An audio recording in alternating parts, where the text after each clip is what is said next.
الأمة والحارس على وجدان الوطن، وكانت سعادتي تمتزج بفخر بالغ وأنا أشاهد معكم تلك النماذج المشرفة والعلامات المضيئة من الرموز النسائية المصرية في شتى المجالات والقطاعات.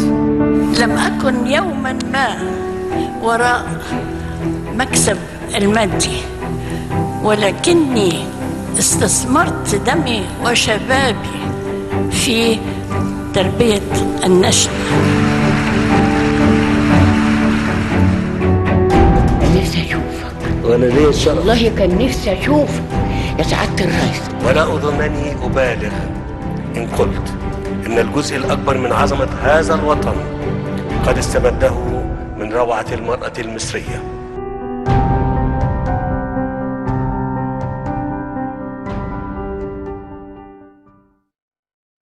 رئيس الجمهورية.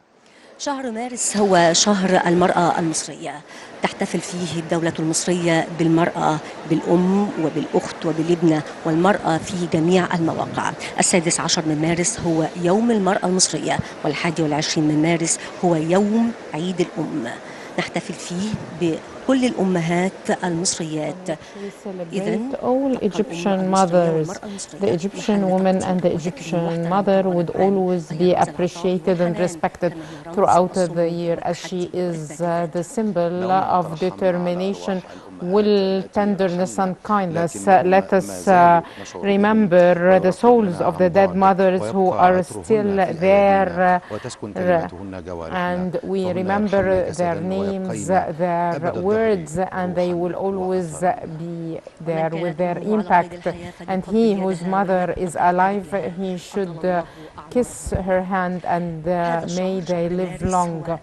March is the month of Egyptian women. This year there is a specific event that the Egyptian judges would be in the State Council, and this is unprecedented step since its establishment in 1946.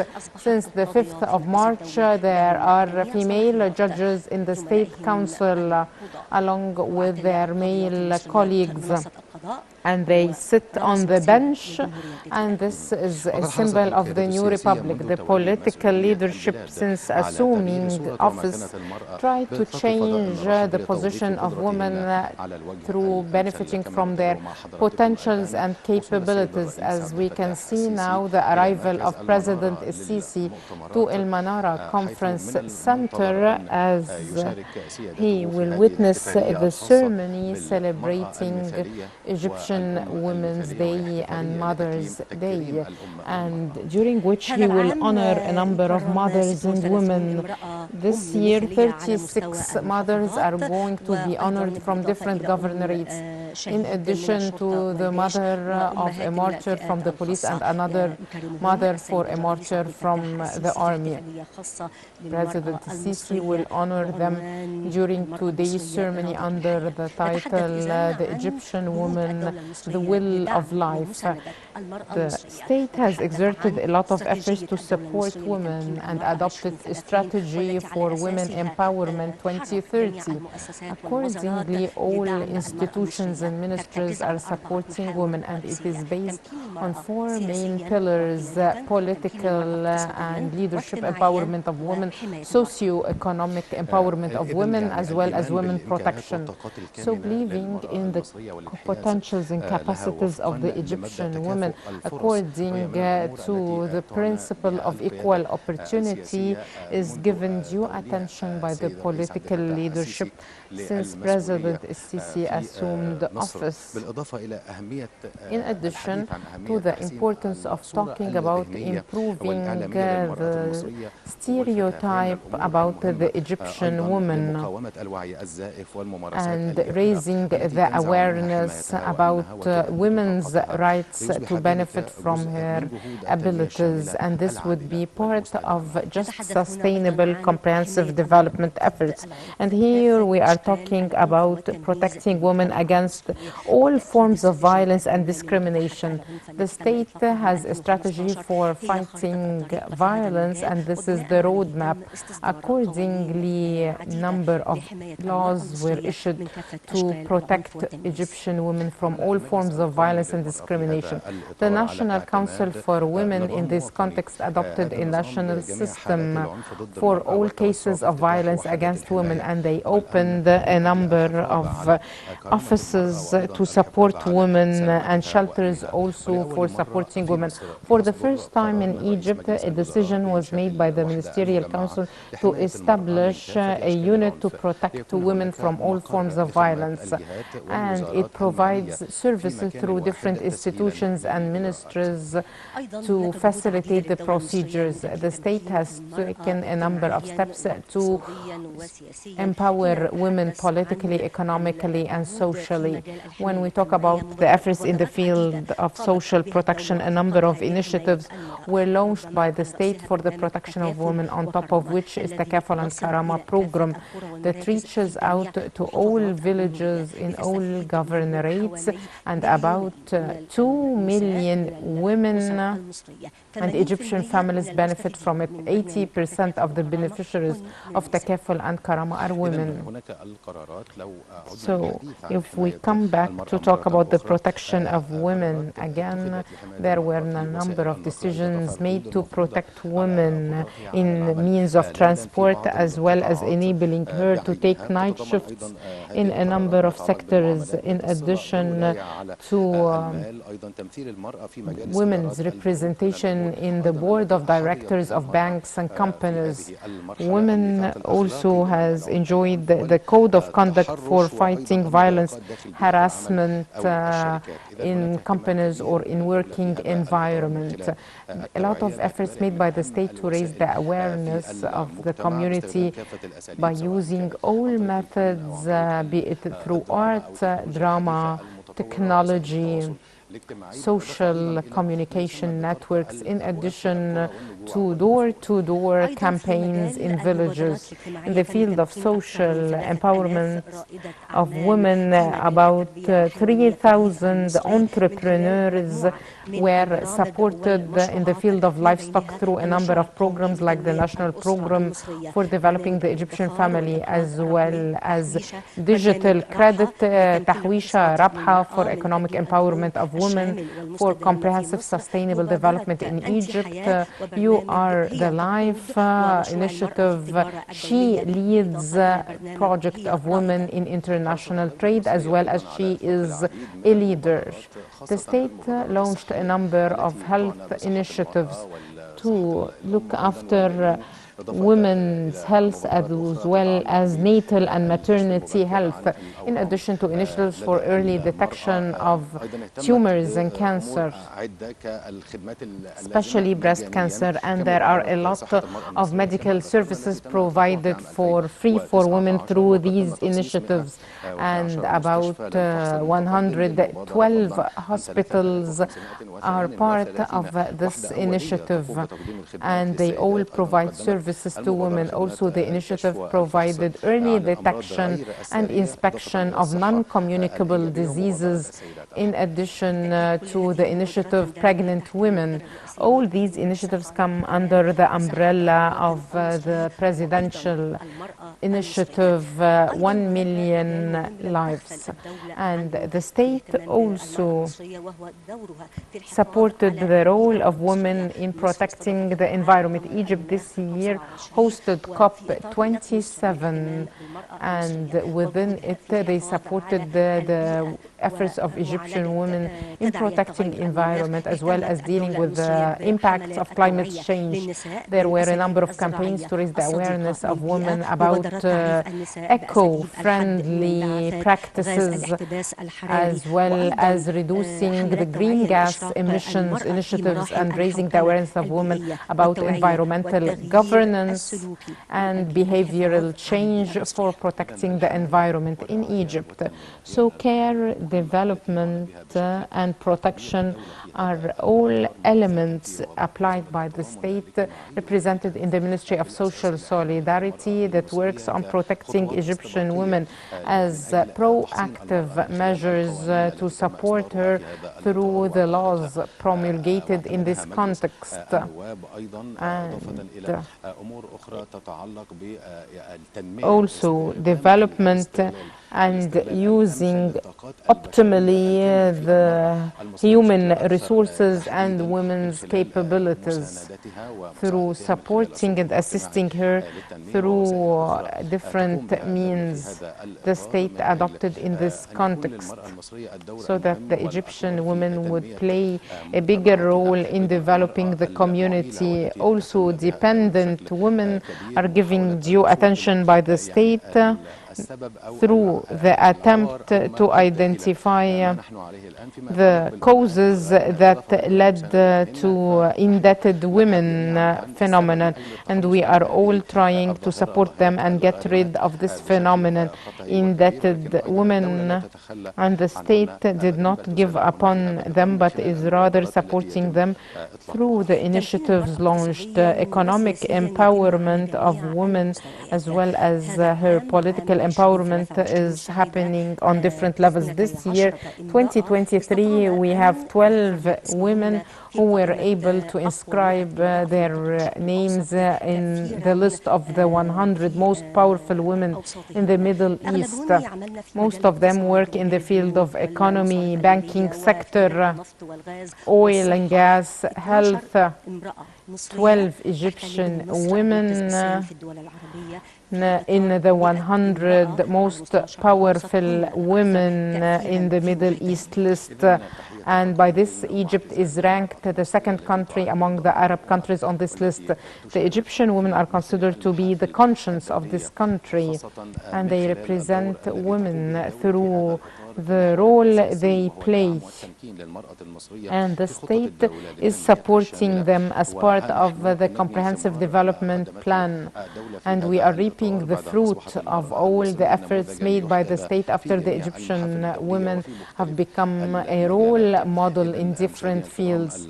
Dear viewers, the Egyptian women are the guardians of the identity, and they are the hope and the supporter in any crisis the state faced, and they were always the shield before a lot of people who want to harm their country. Maybe a lot of people do not know why in particular the 16th of March is the Egyptian Women's Day. It dates back to the revolution of 1919, when women contributed to the revolution. Muslims and Christians supported the revolution to fight colonization.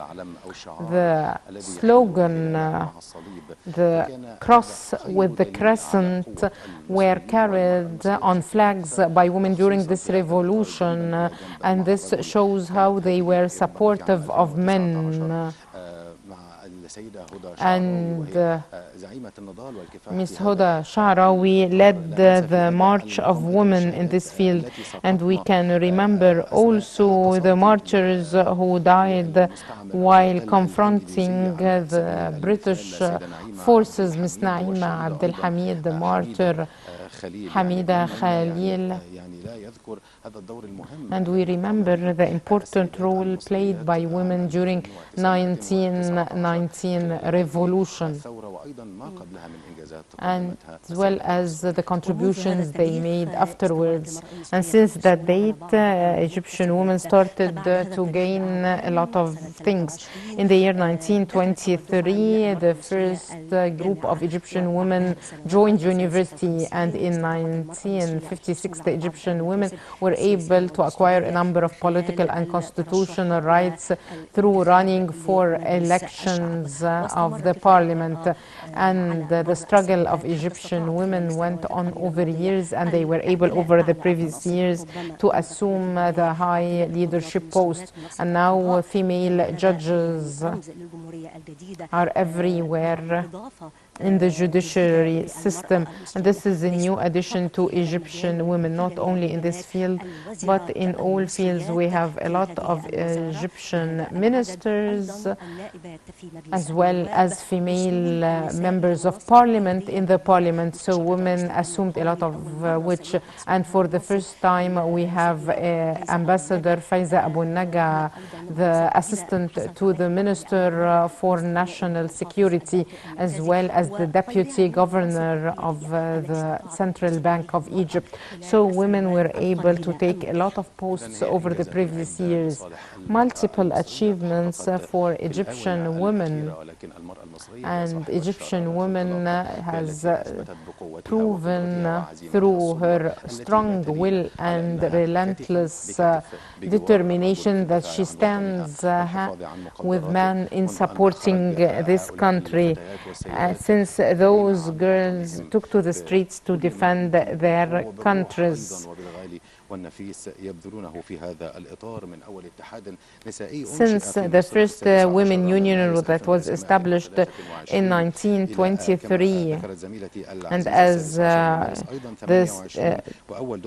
first group of girls who joined Cairo University in 1923, another important event is the 8th of March, and it is International Women's Day. It's a special day for women worldwide. This day was announced by the UN in 1946 to celebrate women, and the struggle of women started maybe in 1908, the beginning of the previous century, when demonstrations were in the streets in New York asking for women's rights, especially rights of working women.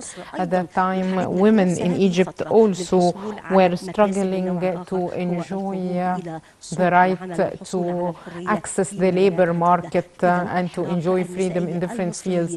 So the Egyptian women's struggle coincides with a struggle of women worldwide. Due respect to Egyptian women who sacrifice and participate on a daily basis in developing this country, supporting her family and upbringing her children. Respect and appreciation to all mothers everywhere, all those mothers who brought up great generations. Due respect and appreciation to every woman everywhere and in every corner who was able to be the source of pride for us all. Through her determination, she was able to bring up generations of men in different fields and sectors, as well as women and girls who are playing their role everywhere. And we can see all their achievements.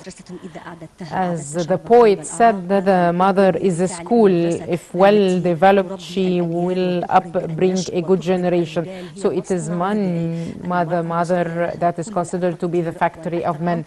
Due respect and appreciation to women and mothers, the women who give all time and efforts for their sons and daughters to be men and women capable of defending this country and developing it in all fields.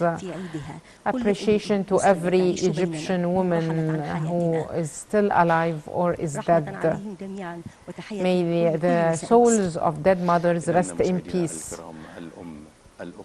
The mother, the sister, the colleague, the daughter, the grandmother, the aunt, all women and all girls play an important role in our life. They all show devotion, dedication, and support. The mother is also playing an important role. And we can never forget what they did, because they work day and night to protect this country, to support their families. If the new generations are well brought up, they will play an important role. President Entisaar El Sisi, the President of the Republic, and his spouse.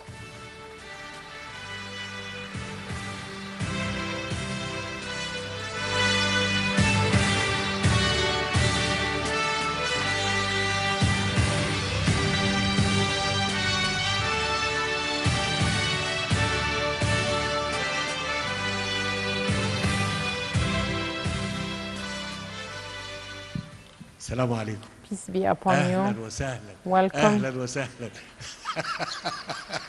كل سنة وأنتم طيبين. Many happy الرجالة زعلانة returns. جدا مش عارف ليه. Men are كل سنة وأنتم sad. طيبين. I don't know اتفضلوا why.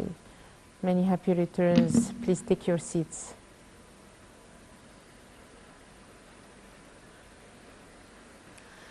فخامة الرئيس Your عبد الفتاح Excellency السيسي President رئيس Al-Fatah al-Sisi, the الجمهورية، President of the السيدة Republic, الفاضلة حرم the السيد First الرئيس، Lady, السيدات والسادة ladies and الحضور. gentlemen, أسعد الله صباحكم good morning. بالخير وكل عام وحضراتكم Many happy بخير return وسعادة. to you all. كل عام وكل Every سيدة year وكل and فتاة every woman هي and مصدر girl الحياة is the source وطاقة of life النجاح. and نجتمع اليوم لتكريم the المرأة hope.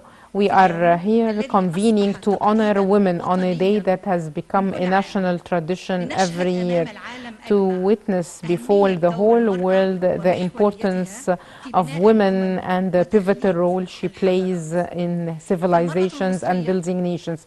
The هي إرادة Egyptian woman الحياة is ومنبعها. the source of هي life. الشريكة She is في the الكفاح partner in the والنجاح. struggle and success. في البناء وفي In العمل. construction and هي work. مصدر طاقة She is الوطن the source وعطاؤه of the المتزايد. energy of this بهذه country. الكلمات By these وصف السيد words, الرئيس عبد الفتاح President السيسي Sisi المرأة described Egyptian women. اليوم Today, نحتفي بكل امرأة we are مصرية celebrating كل من every صمد Egyptian في وجه woman, التحديات those who stood in front وكافحت of challenges حتى and دون struggled التاريخ until نجاحها history وكانت wrote their الدرع successes, الحامي and she was والحامي the shield للوطن. that protected this نحتفي country.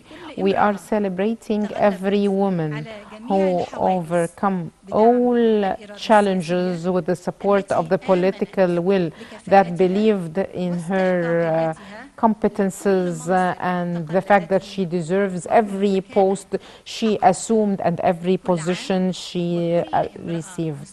Every year and every Egyptian woman is in the heart of this country.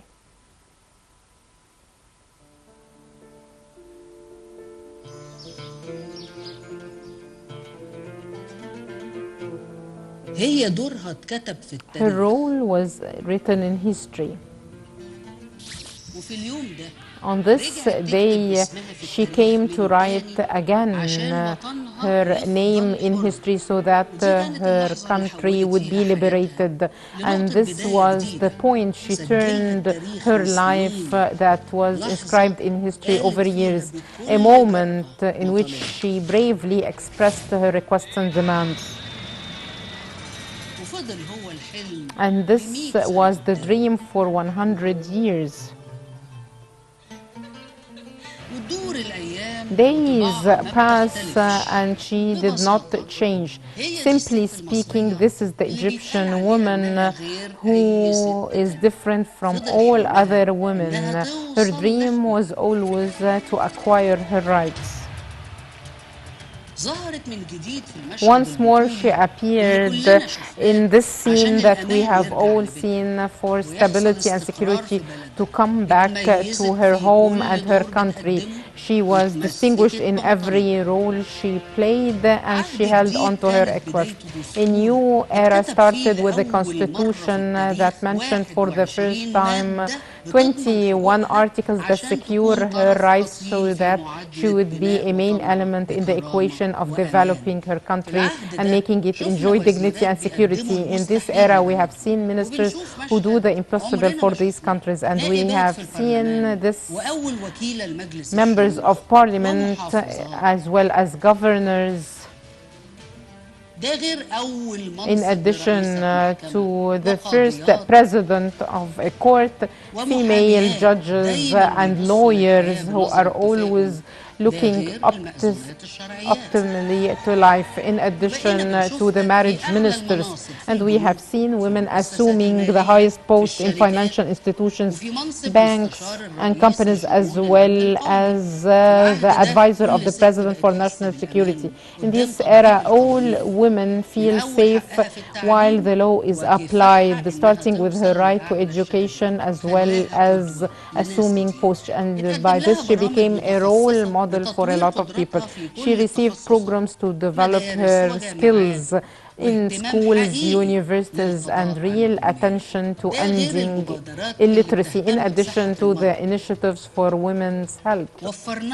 We provided her with housing units where she would be able to enjoy comfort and life. The initiatives like Takaful and Karama that support the needy families for every woman who supports her family, in addition to the support of small and medium enterprises in all fields so that it can be a safe source of income for their families. In addition to Egypt's initiative, No Indebted Women, that gave back hope to them to enjoy a decent life. The struggle of Egyptian women since the revolution of 1919 is continuing up till now by women and girls who became ambassadors and examples that are the source of pride for our country.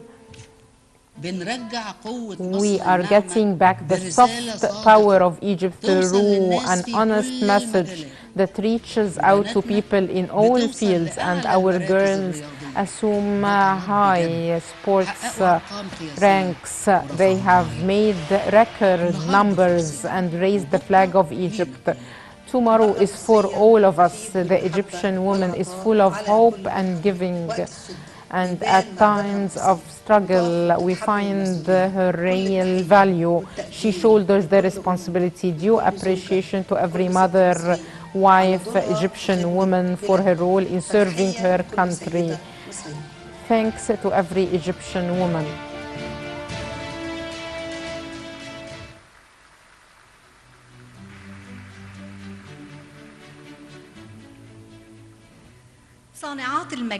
The creators of glory, the great women of Egypt, they are the women who wrote with letters of gold their names in history, and their will overcame difficulties and took successful steps to leave a positive impact on their families, community, and our homeland, Egypt. Honoring the Egyptian women by the President has become a national tradition that we wait for every year to see the women who made achievements, national and international ones, as well as the best mothers honored for their efforts in upgrading the country. And the history would always remember what they did to do that. The President of the Republic has given the honoring certificates for the best mothers and some examples that are the source of our honor. Your Excellency, the President, the First Lady, the spouse of the President. This scene won't be completed except by honoring us here on stage to take a group photo.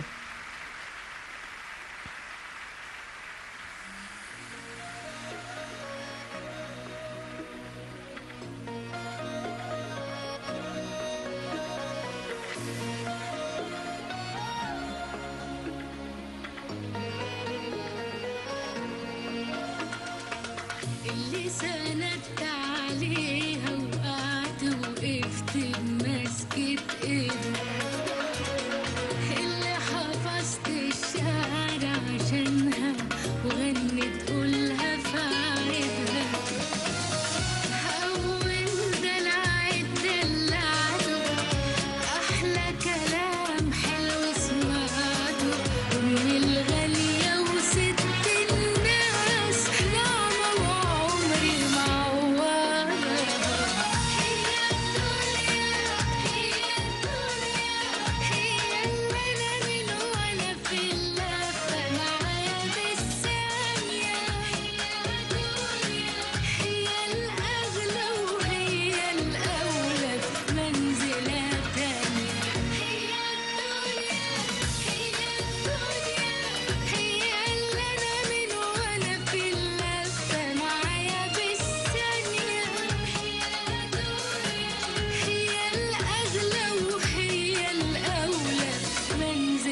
شكرا سيادة الرئيس. Thank you, Mr. President.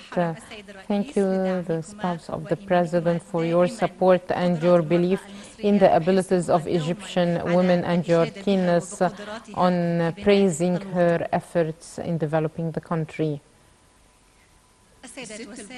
Ladies and gentlemen, distinguished guests, Egyptian women has given a lot.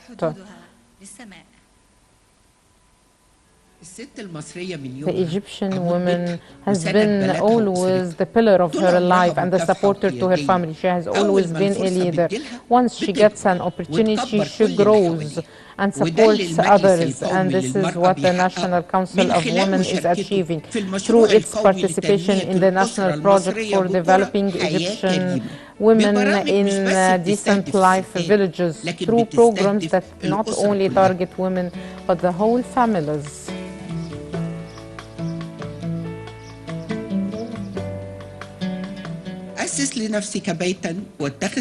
Build for yourself a house and select a woman.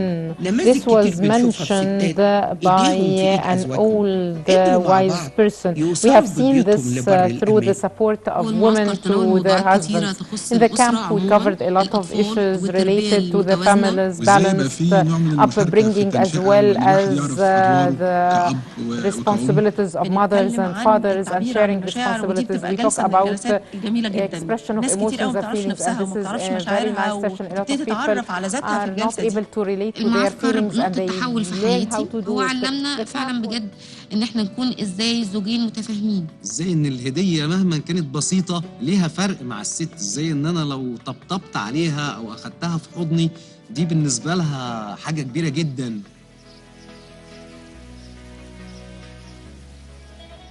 عشان الست تقدر تدبر بيتها لازم تحط ميزانية وتحدد احتياجات أسرتها الحقيقية.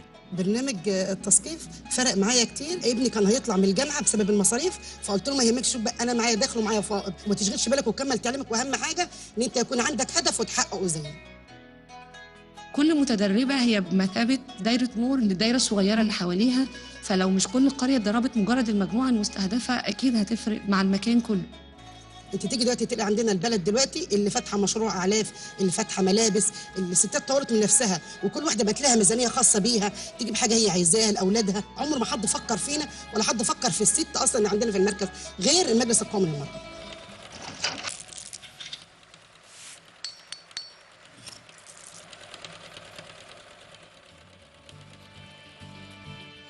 التراب في ايديها بيبقى ذهب، هي دي الست المصريه. طب ولما تلاقي الايد اللي تساعد وتدرب النتيجه بتبقى مبهره. في سيدات ما بتقدرش تخرج في مصنع، تبقى هي محتاجه تشتغل وتدخل مصدر رزق وتساعد زوجها واولادها، فاحنا بدانا ننزل لهم. احنا قفلنا 4 ورش، انتجنا 15625 شنطه. بقيت نقدر ان انا نساعد جوزي لو قال لي هندخل في جمعيه ولا كده، لا نقول له خلاص ادخل، انا كده كده بقيت شغاله وحاسه ان انا بقى ليا كيان معنى اصح. وكل الستات اللي هم بيشتغلوا معانا كمان كلهم بيتمنوا ان المشهد ده يفضل شغال.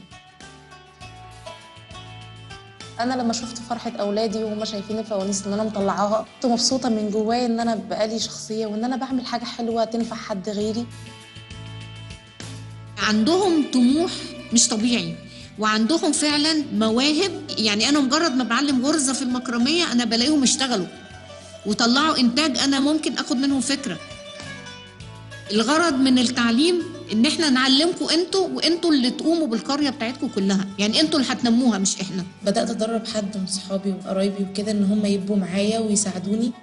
نفسي اعمل حاجه، يعني اولادي يتشرفوا بيا ويقولوا ده والدتنا بسم الله ما شاء الله عاشت علينا، كبرتنا وربتنا وعلمتنا. كل بيت ناجح أساسه الحب والتفاهم، وكل ست عشان تنجح عايزة دعم ومهارة وخامات، لكن الخامة الأساسية اللي بيتبني عليها أي نجاح هي الحب. خامة بنشوفها واضحة في عيون كل ست ناجحة، واللي المجلس عمله مجرد خطوة في مشوار حب طويل عنوانه الست المصرية. هدفه الأسرة كلها، والأسرة الناجحة هي أساس الوطن العزيز القوي اللي كلنا بنقوى وهنقوى بيه.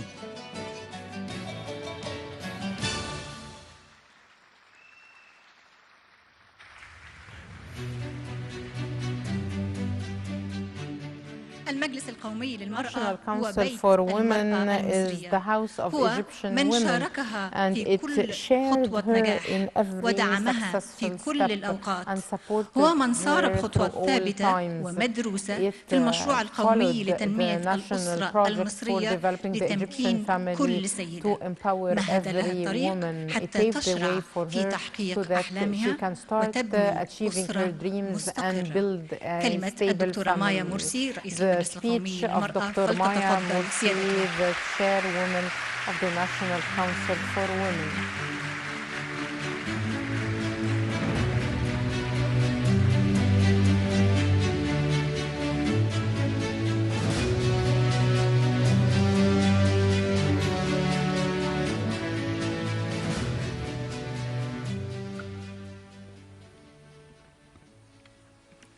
فخامة السيد Your الرئيس عبد Excellency الفتاح President السيسي Abdel رئيس Fattah الجمهورية، el-Sisi, the President of السيدة the الفاضلة Republic, حرم السيد الرئيس، the First Lady. The Egyptian woman is proud before the whole world of the achievements she attained, overcoming challenges to receive the decision-making posts, as well as launching strategies, policies, programs, and laws and legislations. Every year carries the good for Egyptian women and girls, and may every year carry to women full support from the political leadership that believes that women empowerment is one of her rights. Your Excellency, the President, those who support others are being appreciated. So all thanks and appreciation to the first defender of Egyptian women. الحضور الكريم. Ladies and gentlemen, we are people who believe that even if the sky seems far, who is above the sky is near. We believe that dreams do not know any end. And in defending Egypt, everyone should know that we are people who would never give up, and we would never give up, and history acknowledges this, and we believe that Allah will never fail us. Egypt has achieved great development in the indicators of the National Women Empowerment Strategy 2030 through its development and monitoring through the Egyptian Observatory. We have development in 33 indicators and challenges in 3 indicators. We have beneficiaries from the National Council of Women that reaches about 12 million in governorates. And on social media, 104 million through the awareness campaigns. And in 7 years, we succeeded in achieving 48 million awareness campaigns through door knocking campaigns. The world is now witnessing an economic challenge, and we are focusing on economic empowerment and financial inclusion of women, as well as vocational education and technical training of women, and supporting them to access the labor market through building capacities training, small enterprises, as well as marketing opportunities. Following the approach of right to development, we are working through the Egyptian project for developing the Egyptian families on exhibitions, production units, credit digital units, as well as providing business incubators, and we support women's opportunity for agricultural industry, as well as green projects. Regarding the awareness, the council is continuing its projects as well as campaigns and camps to support the belonging to this country, as well as balanced upbringing. And for the first time in Egypt, we are cooperating with the intellectual property international organization to register a trademark for Telly in the name of Egyptian women.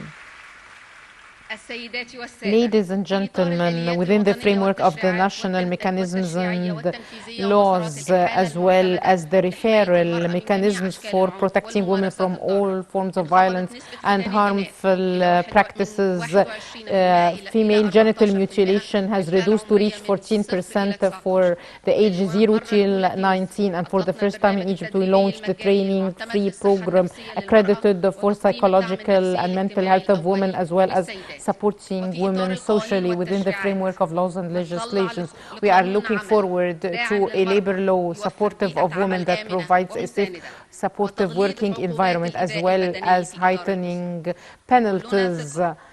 And we are sure that a balanced personal affairs law would be issued to support the family and protect the rights of women and achieve the interest of the children. Women and girls of Egypt will never be afraid so long as they know that the father and the brother is the president of the state.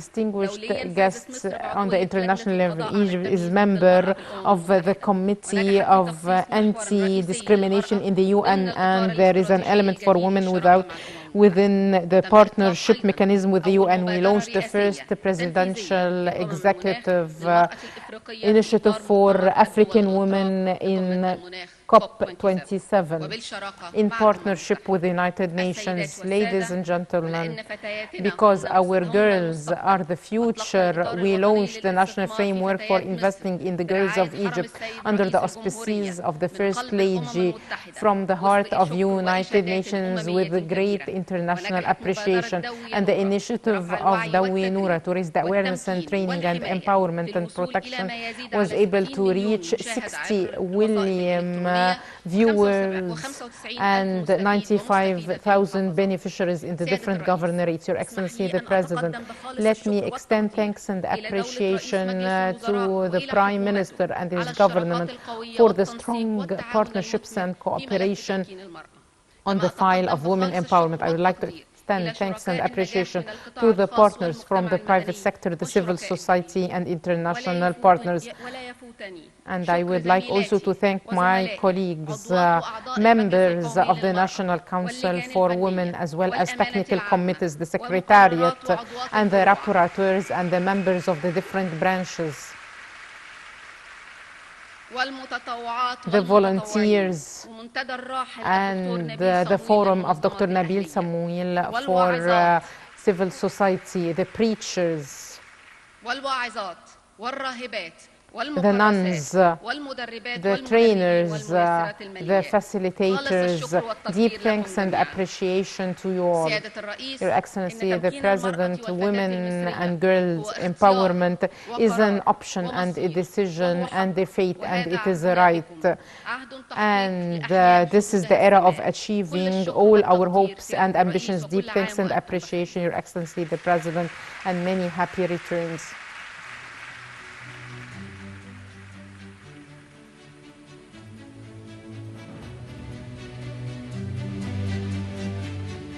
Thank you, Dr. Maya Morsi, the President of the National Council for Women. Woman is the mother, the sister, the wife, the daughter. She is the support, and she is the hero of every story. She is the source of the story from beginning till end. The song "You Are Up to It", composer Madian, lyrics Shintoma, and the singer Midhat Saleh, and the young singer Hala Yusri.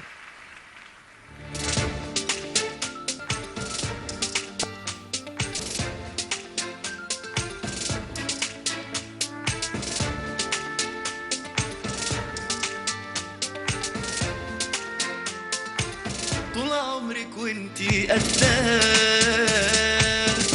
لو في حاجة عندك بتلاقي عندك حلها. بالمفيد المختصر ده اللي منك منتظر، قوة قلبك مش عادية، عمرك ما خفت من الخطر. انتي وسط الضلمة نور، انتي بطلة كل دور، انتي عندك كل قوة، انتي تهدي ألف صوت، انتي طاقة إيجابية، انتي قد المسؤولية، عندك حل سريع إيجابي لو وقفتي وسط المية.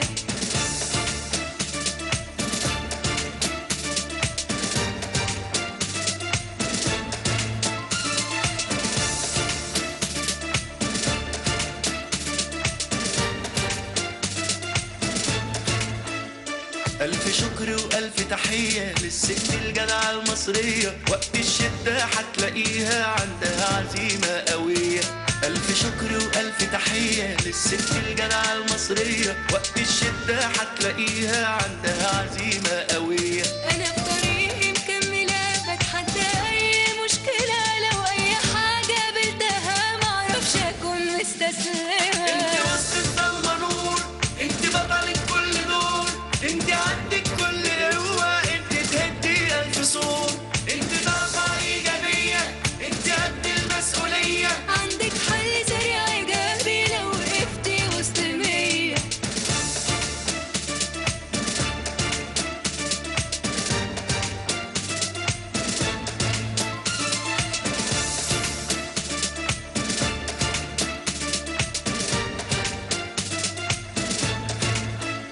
من البداية للنهاية انت بطلة كل حكاية، شايلة بلدك جوه في قلبك مهما قلنا مش كفاية. من البداية للنهاية انت بطلة كل حكاية، شايلة بلدك جوه في قلبك مهما قلنا مش كفاية.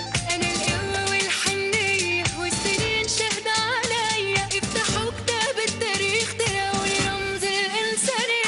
انت وسط الضلمة نور، انت بطلة كل دور، انت عندك كل قوة، انت تهدي ألف صور، انت طاقة إيجابية، انت قد المسؤولية، عندك حل سريع إيجابي لو وقفتي وسط مية.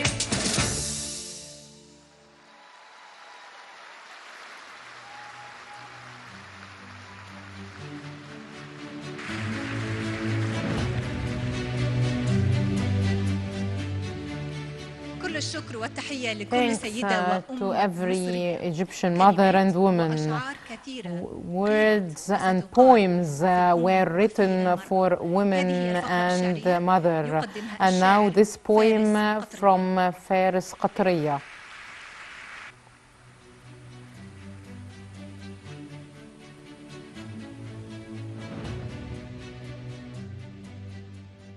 عمركم شفتوا Have you ever seen واحدة ان رجليها تخطي مكان one who would step يوسع on a place and it becomes wider and beautifies واحدة اما it? بتصحى الكون One يصحى who wakes ويطرح up, عصافير. the whole world wakes up. إنسانة جميلة يا دوب A تضحك nice person, when she تبهت أفراح smiles, على أي جراح. she puts an end to ظهرك all مسنود بيها hurts ومرتاح and وعينيها الراحة injuries, من المشاوير. and you can support your back on her. This is my mother. ست الستات She is the woman of all والراس women. والعين She والنور في is العيشة the وأيامها. eye, the light, the الصبر إن days. شاف أمي في شارع If the والله patients ده would see يركع my mother in the قدامها. street, it would bow before her. يا حبيبتي My beloved يا حبيبتي mother, ازاي قلبك أطيب من how كل اللي are you قابلته في عمري. kinder than وازاي everything في I حد have يشوف seen in شكلك life, ويبص and في how عينك would someone look at you يفهمها. and look into your eyes and أول ما لمحت understand الدنيا كانت everything. بيكي I have seen وشفتها the world حلوة. through you, and I found أول it ما to عرفت be إنها صعبة beautiful. ومش When I زي learned زمان that it is كنت difficult, بشوفك I used to see بلاقي you أمان and find that you وبحس are the بدفء source وبشيء of طيب. safety, and I فقولي لي feel الحب لمين غيرك everything وازاي good. يرتاح So دونك how طيب. would I feel comfortable البيت without يعني you, أمي. and how love would be يعني there الخناقات على without مج you? الشاي اللي أنا سبته وما Family دخلتوش تاني مكانه. is يعني the حلاوته. people and the members of the family. The fights over the mug, the stability, the safety, the security, the good thing that I wake up every day for, and I pass the challenges for. And it is sitting at night in the balcony telling her about my love story. Next day when I tell him something and she says, shut up. Her prayers for me to be happy and successful, someone who would believe in everything I'd say. About who would I write the poem? No one deserves but you writing poems, and who would have supported me, and you are so beautiful. No one would love me even if I'm evil. With your presence, I am the winner. My mother is the dreams, the hope, the happiness, the endless love. And if she is there, the whole world is tender and kind. I swear by God that I love you, Mother, as I have never loved anyone before. Thank you.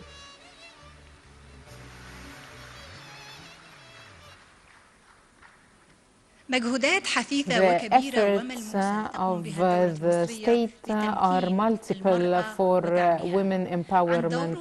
The role of the Ministry of Social Solidarity in women empowerment and supporting the role of mothers in supporting their families. We will listen to the speech of Dr. Naveen Al-Qabbaj, the Minister of Social Solidarity.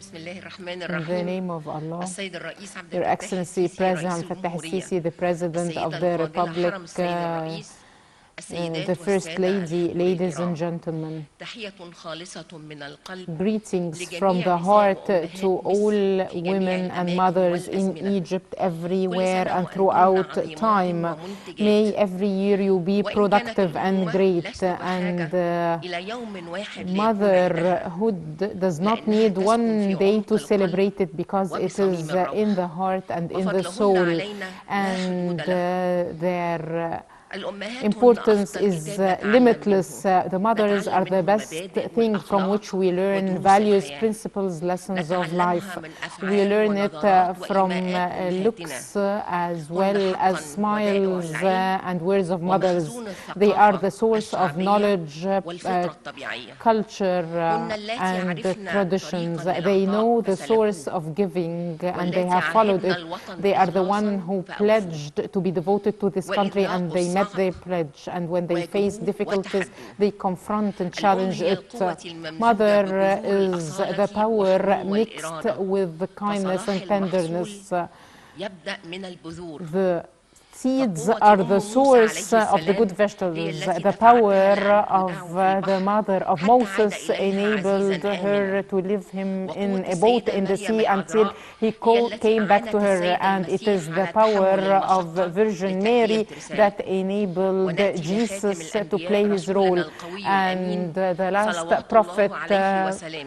peace and فنجد blessing الأم be التي upon احتسبت him. وصبرت، Prophet Muhammad has والزوجة التي the دعمت wife who وسندت، supported, the والابنة التي mother راعت who has وحنت. done, and the daughter who was والمرأة kind. تقوى And أكثر the mother وأكثر is even بدعم stronger القيادة with the support السياسية of the وبدعم political حضارتها. leadership and your support, وبمؤسسات الدولة and with the القوية state strong وبرجالها institutions, الواثقة and it الأبية. is strong فلا men. مجال ولا There وقت is no للضعف space or time ولا for للفتور. weakness. مهما كبرت Whatever التحديات the challenges ومهما are كثرت and المحن، whatever ولن the تتأتى الاستفادة dilemmas التنمية are, المستدامة ولا sustainable الاستثمار في development البشر and دون investment in العمل على human 3 capital want to محاور be أساسية. attained without working on 3 تعليم main المرأة pillars: women وتكافؤ الفرص education, التعليمية، equal educational تعزيز opportunities, الوعي enhancing والتثقيف المجتمعي، awareness and community وثالث محور education, هو and the third المشاركة في pillar سوق العمل is participation in the والإنتاج labor والحماية market, الاجتماعية. production and social ولوزارة protection. التضامن The Ministry of الاجتماعي Social وجود تذكر في Solidarity كل has a محور lot of من المحاور efforts in الثلاث every السابقة.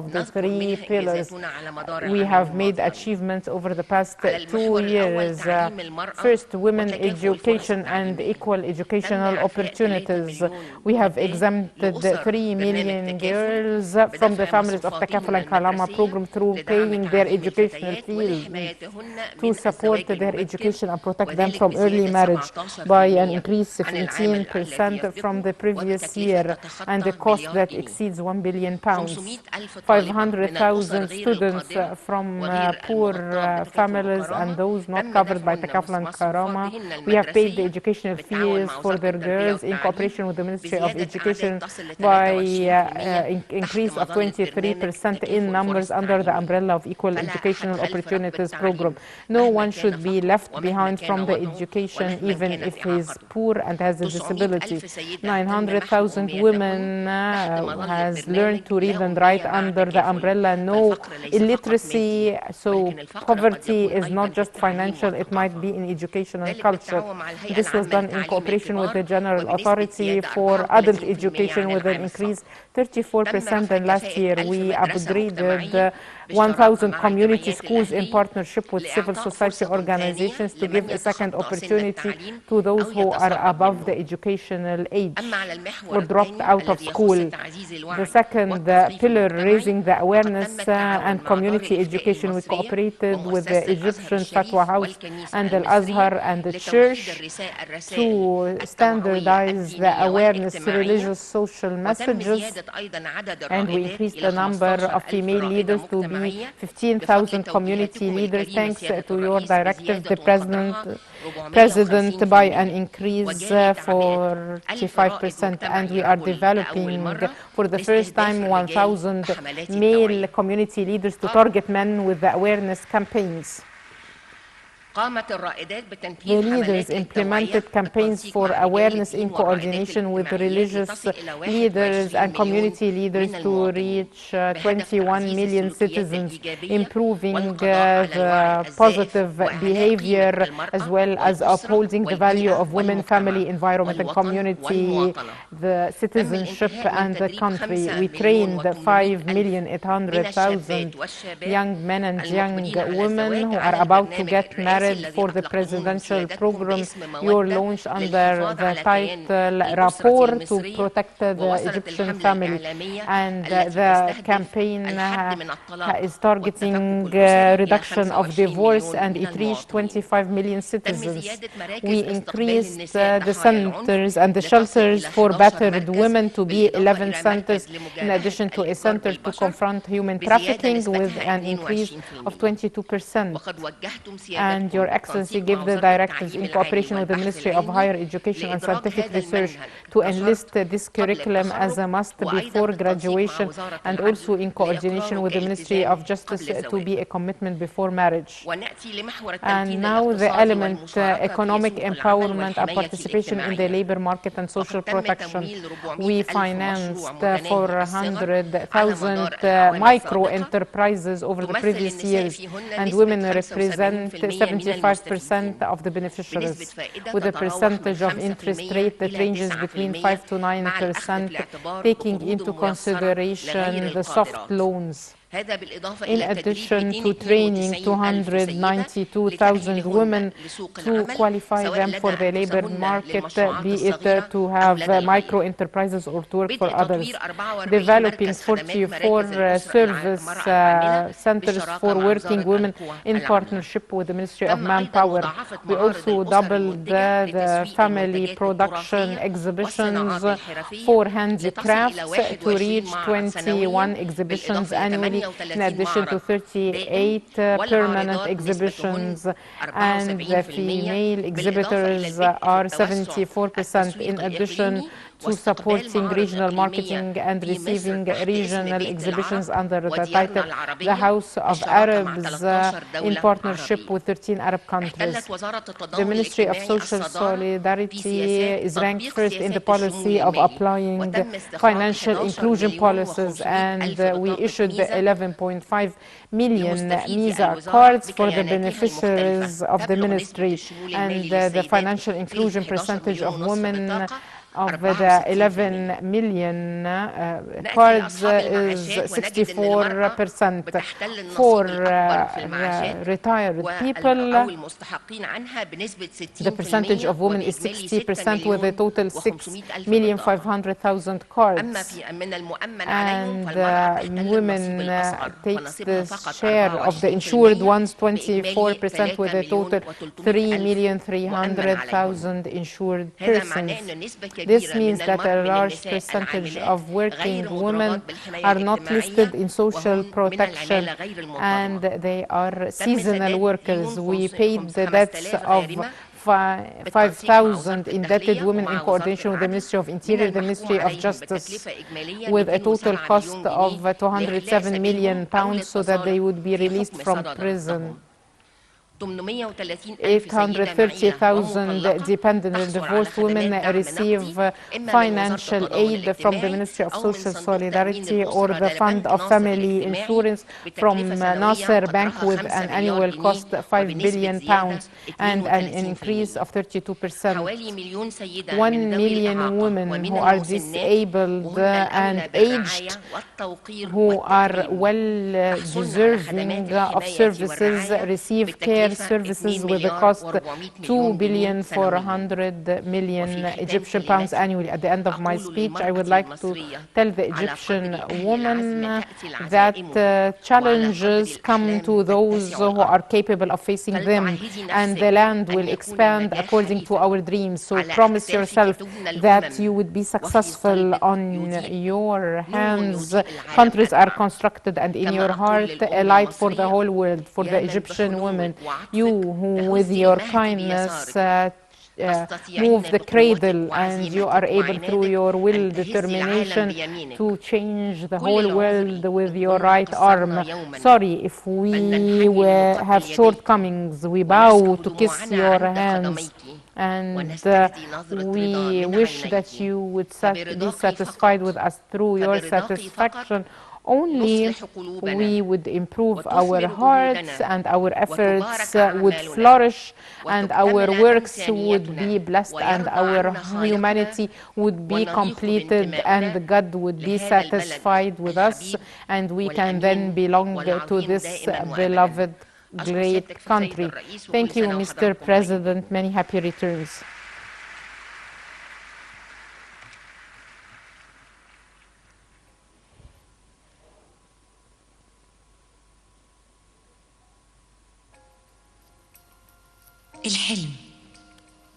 الحلم في حياة كل The dream in the life of every girl, a woman or a mother is not just a dream. It is a dream that grows up every day. Maybe it would grow in a moment and it can collapse in a moment. It might be difficult to reach it through her conditions, but by the end of the day she's able to reach it. The dream in her life is her life story, achieving herself, and acknowledgement on part of the community. By the end of the day she sees her dream comes true throughout her life, whatever the age is, because her dream is not just a dream. Her dream was science and knowledge.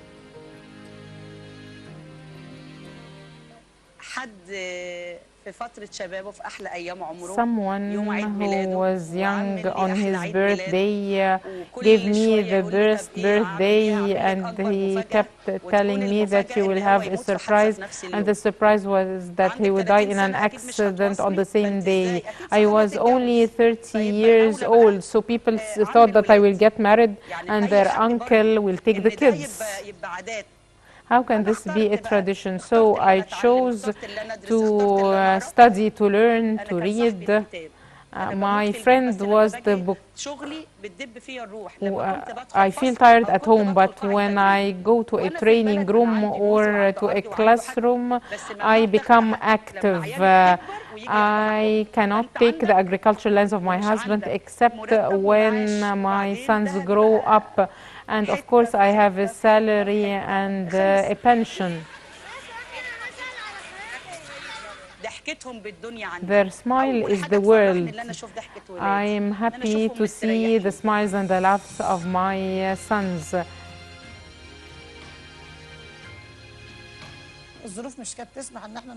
We did not have enough time to send her to this university.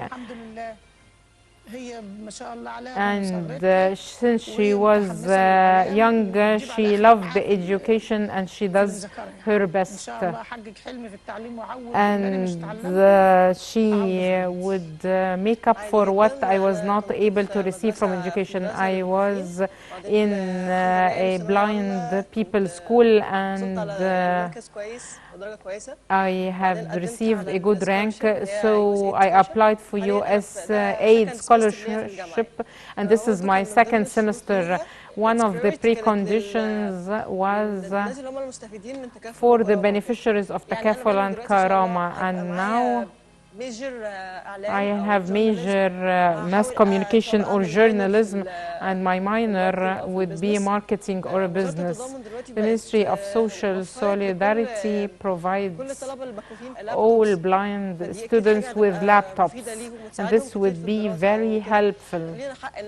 We have the right to receive education. Education is not limited to specific people. It is something essential. All people with their differences have the right to education.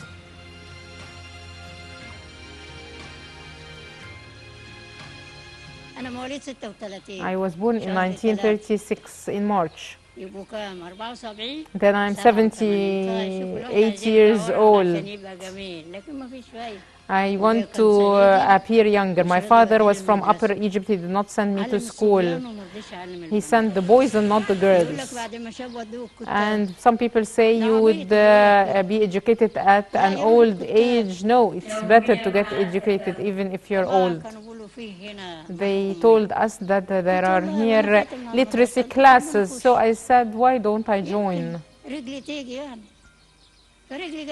And I went, and I learned to read and write. I joined the classes, and when I sat on this desk, I said I wanted to sit on a similar desk when I was younger. I promised to teach 20 and not 10 only. I wrote my name, and I wrote, I love Sisi. I love the president because he is helping different parts of Egypt, so we are thankful to him.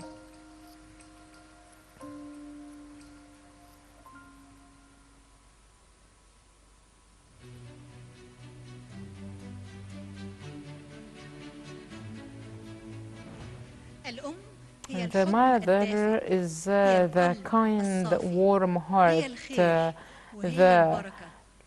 love, the light, the blessing. My mother, the source of light. Composer Amr Mustafa, lyrics Ahmed Hassan Raoul, distribution Tiam Tariq, performance 3 brothers Mohammed Dahour and Mesa Tamer with the ballet of the Egyptian Opera House.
معاك دنيتي لو بوست ايديكي، ربنا يحميكي يخليكي يبارك فيكي.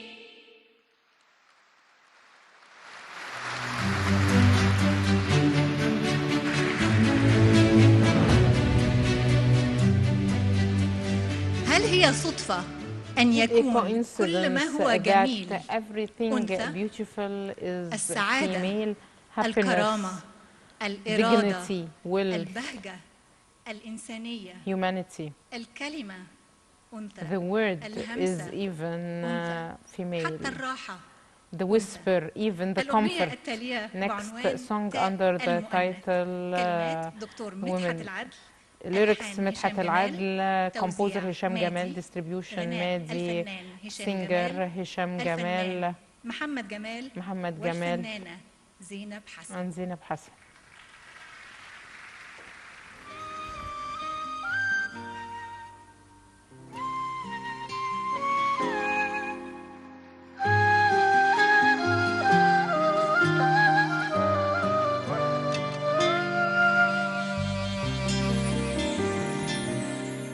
كل معنى حلو أنثى، الكرامة، السعادة، السلامة والإرادة. أي كلمة، أي همسة تنتهي بتاء المؤنث يعني أنثى. ده الحياة في الأصل أنثى،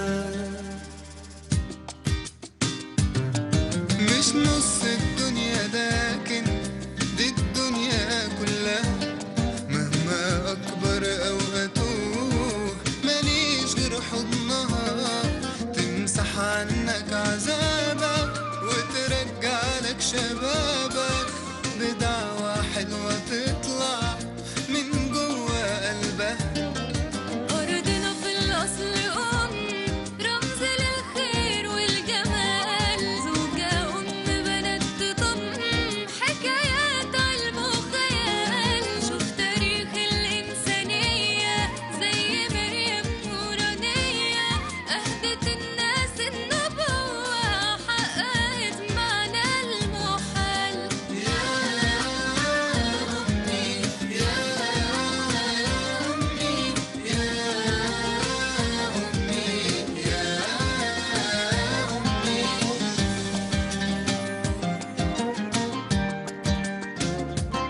هي سد في كل أزمة، هي أستاذة علوم، وما يحتاجها الوطن تبقى حمالة هموم. مين في محنة مصر شالها، غطت الأوطان بشالها، في السما رفعت علمها كل ساعة وكل يوم. يا أمي يا أمي يا أمي يا أمي.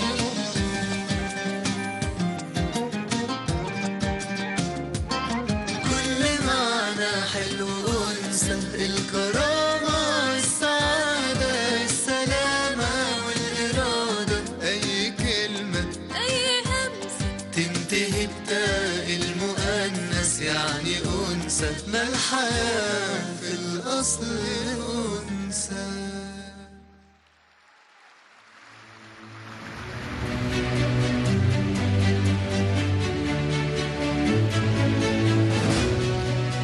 شكرا لكل الفنانين المشاركين في All احتفالية the singers اليوم، participating وتحية in لكل today's أم ceremony ولكل and امرأة greetings to مصرية every في Egyptian يومها. mother سيادة and woman. الرئيس، نستأذن Excellency سيادة the President استراحة will قصيرة take a short نستأنف break بعدها and afterwards احتفال we will اليوم. continue today's ceremony.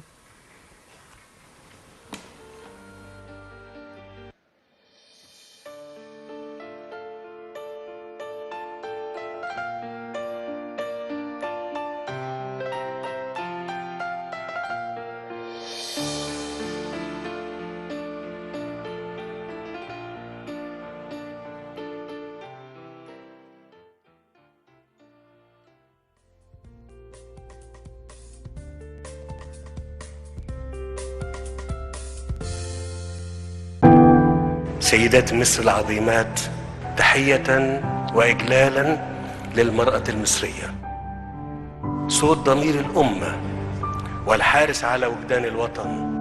وكانت سعادتي تمتزج بفخر بالغ وأنا أشاهد معكم تلك النماذج المشرفة والعلامات المضيئة من الرموز النسائية المصرية في شتى المجالات والقطاعات. لم أكن يوما ما وراء مكسب المادي، ولكني استثمرت دمي وشبابي في تربية النشء. نفسي أشوفك. وأنا ليه الشرف؟ والله كان نفسي أشوفك يا سعادة الرئيس. ولا أظنني أبالغ إن قلت إن الجزء الأكبر من عظمة هذا الوطن قد استمده من روعة المرأة المصرية.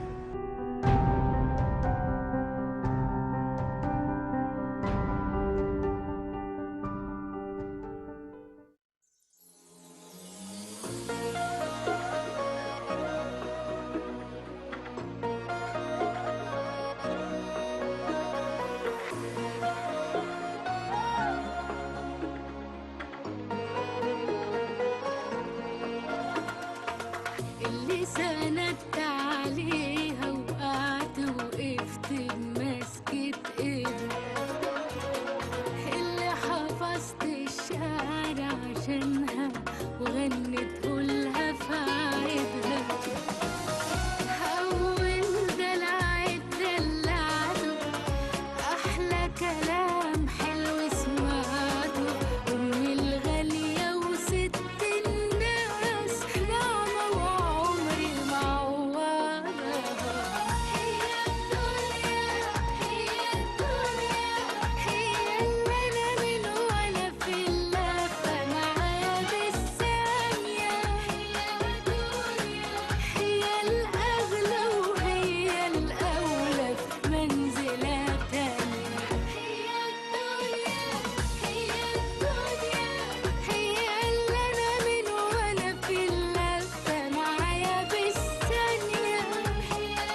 Monsieur, bonjour. Nous venons de suivre en direct une retransmission justement du centre de conférence d'El Manara où le président de Fattah El Sisi accompagné de son épouse Madame Entisaar El Sisi ont assisté à la cérémonie marquant la journée de la femme égyptienne et la mère idéale. Cette cérémonie a marqué l'octroi de légions d'honneur et de prix à titre honorifique à plusieurs exemples de femmes ayant laissé une empreinte sur la société ou sur leur entourage. Lors de la cérémonie, un documentaire a été diffusé portant sur les principaux accomplissements de la femme égyptienne et sa lutte pour mieux se positionner dans la société et ainsi contribuer à la réforme et au développement de la communauté. La présidente du Conseil national de la femme, Dr Maya Morsi, a prononcé une allocution portant sur les progrès effectués par le Conseil afin d'assainir les conditions de la femme égyptienne.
Tout au long de l'histoire égyptienne, la femme a occupé une place éminente dans la société et vu son rôle indispensable. L'importance historique de l'ancienne civilisation égyptienne réside dans le système des valeurs et des messages humanitaires qui a englobé en fait tous les aspects de vie et qui a formé au fil de 7000 ans les profondes racines de notre société moderne. Parmi ces valeurs humanitaires, les plus importantes figurent la reconnaissance de l'importance du rôle de la femme dans la société. La valeur de la femme a été pratiquement concrétisée en accordant à la femme égyptienne une situation privilégiée en tant que seul partenaire de l'homme dans sa vie religieuse et profane, conformément aux principes de la création et de la cosmogonie, figurant parmi les principes religieux pharaoniques qui prévoient l'égalité juridique complète et pour la première fois la liaison sacrée entre l'homme et la femme à travers des contrats de mariage éternels. La femme égyptienne dont l'histoire pharaonique a laissé son empreinte dans divers domaines professionnels aux divers domaines du travail et a réussi à accéder au trône. La femme égyptienne menait une vie heureuse dans un pays où l'égalité entre les deux sexes était en fait naturelle. La civilisation égyptienne a également posé les premières législations et les lois gérant le rôle de la femme, dont les plus importantes sont celles du mariage ou de liaison sacrée, qui déterminent les droits et les devoirs basés sur le respect mutuel entre époux et épouse. La maîtresse de la maison, qui avait droit à l'héritage tout comme l'homme. Et en cas de divorce injustifié, elle avait droit au tiers des biens de son époux. Dans notre époque, la femme égyptienne ne cesse de lutter pour développer ses capacités et elle est soutenue par l'État qui œuvre afin de réaliser son autonomisation. Cette autonomisation est basée sur 5 piliers: la confiance en ses capacités, le fait d'avoir des choix et le droit de déterminer ses choix, et le droit d'accéder aux opportunités et chances et aux ressources, ainsi que le droit de contrôler les capacités de sa vie et la capacité d'influencer le sens du changement social de manière positive. Pour parvenir, la stratégie a fixé 4 axes bien précis: Premièrement, l'autonomisation économique de la femme qui se traduit d'une part par le soutien aux femmes qui travaillent en les encourageant à la production, en élargissant les services qui leur sont présentés. Divers ministères et institutions étatiques sont inclus dans cette stratégie et essayent d'adopter des projets et des initiatives afin de réaliser ces objectifs. Tout comme le ministère de la Planification et du Développement économique, il contribue à l'autonomisation des femmes en organisant des formations de leadership destinées aux femmes et une partie de ces programmes est consacrée à la formation et à la qualification des femmes dans les petites et moyennes entreprises, en particulier dans le but d'élargir l'utilisation de la technologie dans tous les domaines.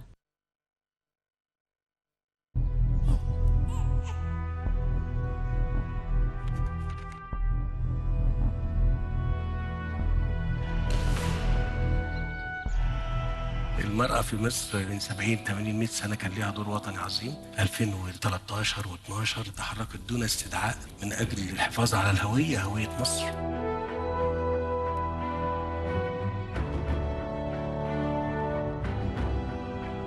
كل سيدة مصرية بتقوم بتقوية الروابط في مجتمعها، بنشر المحبة بين الناس.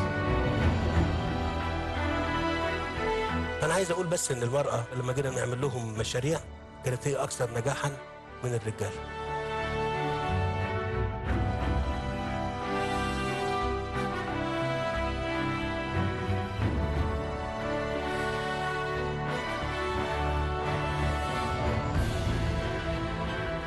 المرأة تمثل نصف المجتمع، فهي الأم والزوجة والأخت والابنة الذي يتعين الاهتمام به لضمان نهضة وإصلاح وتقدم المجتمع ككل. تحية تقدير خاصة للمرأة المصرية العظيمة، بنات وسيدات النيل وصانعات السعادة والنبات.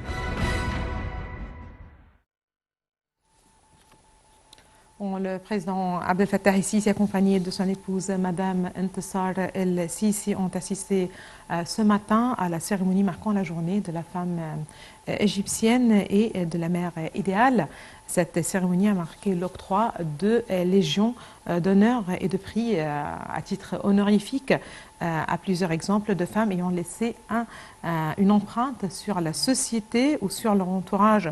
Lors de la cérémonie, un documentaire a été diffusé portant sur les principaux accomplissements ou les principales réalisations de la femme égyptienne et sa lutte pour mieux se positionner dans la société et ainsi contribuer à la réforme et au développement de la communauté et de la société. La présidente du Conseil national de la femme, Dr Maya Morsi, a prononcé une allocution portant sur les progrès qui ont été réalisés par le Conseil afin d'assainir les conditions de la femme égyptienne ainsi que les efforts déployés pour améliorer les conditions de vie des différentes femmes partout dans le pays, que ce soit dans les villes, les villages, ainsi que les différentes communautés égyptiennes.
مجموعات ادخار وإقراض رقمية وتوفير أصول عينية وحاضنات أعمال. كما نعمل على سيدات مصر العظيمات، تحية وإجلالا للمرأة المصرية، صوت ضمير الأمة والحارس على وجدان الوطن. وكانت سعادتي تمتزج بفخر بالغ وأنا أشاهد معكم تلك النماذج المشرفة والعلامات المضيئة من الرموز النسائية المصرية في شتى المجالات والقطاعات. لم أكن يوما ما وراء مكسب المادي، ولكني استثمرت دمي وشبابي في تربية النشء. نفسي أشوفك. وأنا ليه الشرف. والله كان نفسي أشوفك يا سعادة الرئيس. ولا أظنني أبالغ إن قلت إن الجزء الأكبر من عظمة هذا الوطن قد استمده من روعة المرأة المصرية.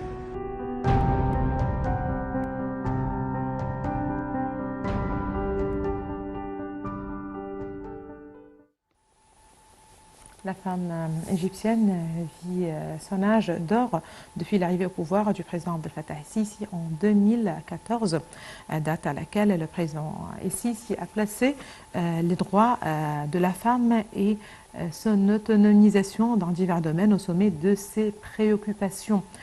Ces dernières années, la femme ou les femmes en général ont acquis de nombreuses avancées sociales, politiques et économiques dans la mesure où les droits justement ont été mis en application, où les lois ont été promulguées et que des stratégies et des programmes ont été élaborés pour servir les problèmes des femmes. Chaque année, l'État célèbre la journée de la femme en reconnaissance de son rôle en tant que la moitié de la société la plus méritante de soins et l'élément le plus influent sur le chemin de l'avancement de la nation en construisant des générations et en fonçant l'avenir. L'Égypte est l'un des premiers pays au monde à préparer un plan pour l'autonomisation des femmes à travers le lancement de la stratégie nationale 2030 pour l'autonomisation des femmes qui a été lancée par le président Abdel Fattah El Sisi en 2017 selon la stratégie des objectifs de développement durable fixée par les Nations Unies et conforme à la stratégie égyptienne de développement durable, la vision 2030, la considérant comme le document de travail pour les années à venir pour activer les plans, les programmes et les projets inclus dans la stratégie. La vision de la stratégie d'autonomisation des femmes 2030 est basée sur le fait que les femmes deviennent un acteur majeur dans la réalisation du développement durable dans un pays qui leur garantit tous leurs droits prévus par la Constitution.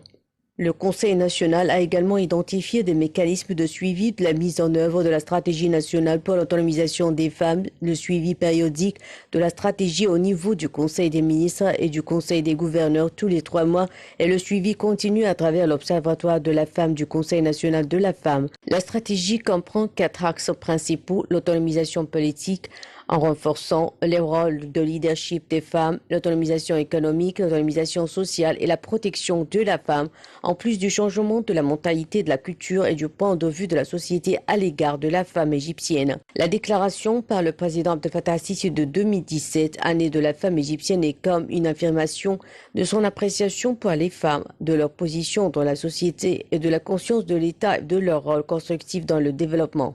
Des femmes ont été nommées pour la première fois au poste de conseillère à la sécurité nationale auprès du président de la République en 2014 et le pourcentage de femmes ministres au sein de cabinet est passé de 6% en 2015 à 25% en 2018. Les femmes ont obtenu 25% des sièges du Parlement. Elles sont montées sur le podium judiciaire au Conseil d'État et au ministère public pour la première fois dans l'histoire de l'Égypte où 98 femmes ont été nommées au Conseil. La femme a occupé le poste de gouverneur dans le gouvernorat de Bahira et 7 jeunes femmes ont assumé le poste de sous-gouverneur en 2019, en plus de la prise en charge par des femmes du poste de sous-gouverneur à la Banque centrale. L'État a fait de grands efforts pour parvenir à l'autonomisation économique des femmes.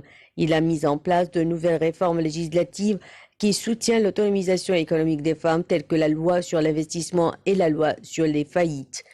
L'État a également lancé un ensemble de programmes de protection sociale équitable pour améliorer le statut des femmes et les autonomiser socialement. Il a élaboré des plans et des programmes pour l'éducation des filles et les soins de santé pour les femmes dans le cadre de l'autonomisation sociale des femmes. L'État a élaboré des plans et des programmes pour l'éducation des filles et des soins de santé pour les femmes.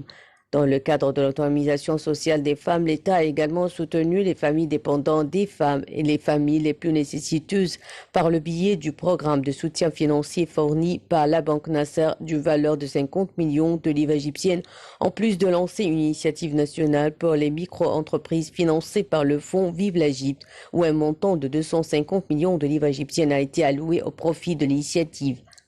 L'État a fait de grands efforts pour combattre les violences contre la femme. Ainsi, l'État a lancé en 2015 une stratégie nationale pour la protection de la femme contre toutes les formes de violence, y compris le mariage précoce, la lutte contre le traite des êtres humains et l'excision.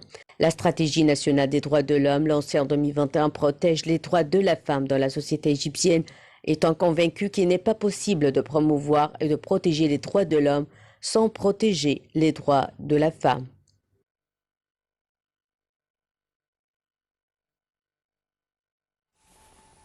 Voilà, monsieur, nous poursuivons notre couverture justement des célébrations de la journée marquant la journée de la femme égyptienne et de la femme idéale, en fait, la mère idéale. Dans quelques minutes, nous poursuivons justement ces célébrations. À présent, je vous laisse avec ma collègue Jihan Nabila.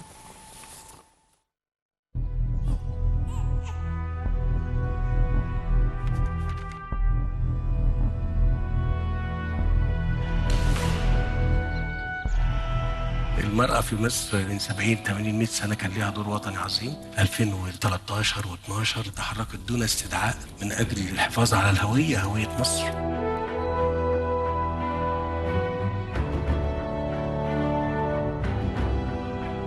كل سيدة مصرية بتقوم بتقوية الروابط في مجتمعها، بنشر المحبة بين الناس. أنا عايز أقول بس إن المرأة لما جينا نعمل لهم مشاريع كانت هي أكثر نجاحاً من الرجال.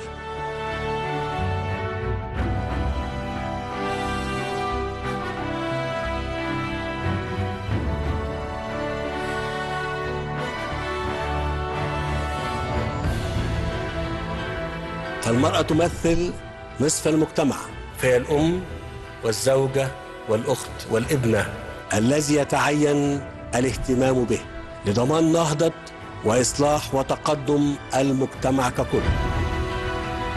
تحية تقدير خاصة للمرأة المصرية العظيمة، بنات وسيدات النيل وصانعات السعادة والنبات.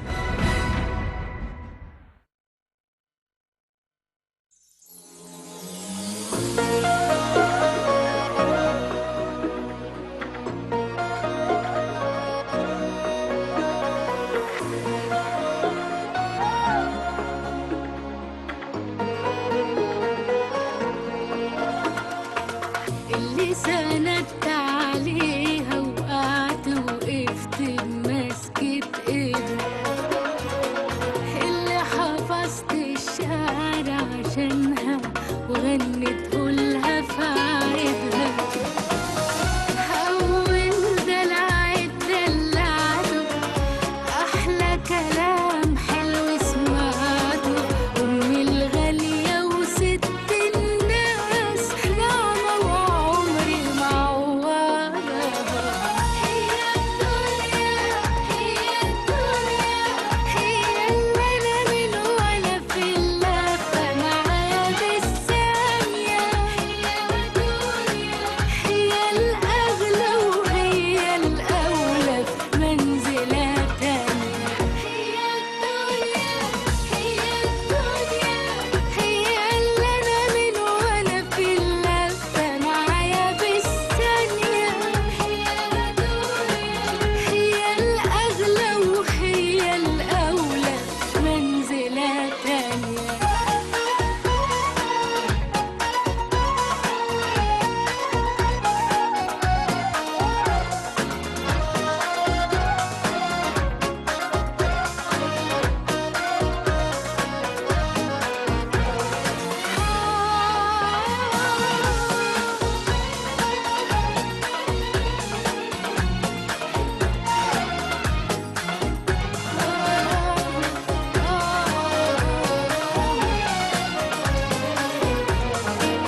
Mesdames et messieurs, c'était une couverture pour la transmission en direct de la célébration de la journée de la femme égyptienne. Alors, le président Abdel Fattah El Sisi et son épouse, Madame Entisaar El Sisi, ont participé à la célébration de la journée de la femme tenue il y a quelques minutes au centre de la conférence El Manara à la nouvelle capitale administrative. Plus d'une soixantaine de femmes ont été honorées par le président Abdel Fattah El Sisi ainsi que les mères des martyrs. Et également, ils ont parlé de l'évolution de la conscience envers les droits de la femme et la protection de la femme envers la violence commise contre elle. Et l'État a entrepris plusieurs mesures afin de faciliter au ministère de l'État l'autonomisation de la femme et sa protection et également l'achèvement de ses droits. 3000 entrepreneurs femmes ont été soutenus par l'État durant les années précédentes. Également, la santé de la femme a été au centre des initiatives de l'État, notamment contre le cancer. Le changement climatique et la protection du climat ont été également un des intérêts de la femme, même lors de la COP 27 qui a été tenue à Sharm el-Sheikh en Égypte. 12 femmes égyptiennes ont réussi à inscrire leur nom parmi les 100 femmes les plus fortes du Moyen-Orient et l'État les a soutenues. Et c'était en mars 1919 que la femme égyptienne chrétienne et musulmane a battu contre l'occupation britannique avec l'icône Hoda Sha'rawi. Et en 1923, un groupe de femmes est entré à l'université pour la première fois de l'histoire égyptienne.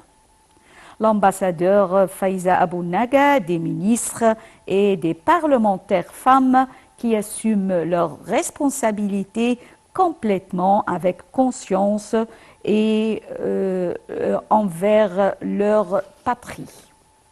Un documentaire sur les réalisations de la femme égyptienne a été également diffusé lors de la célébration de la femme égyptienne.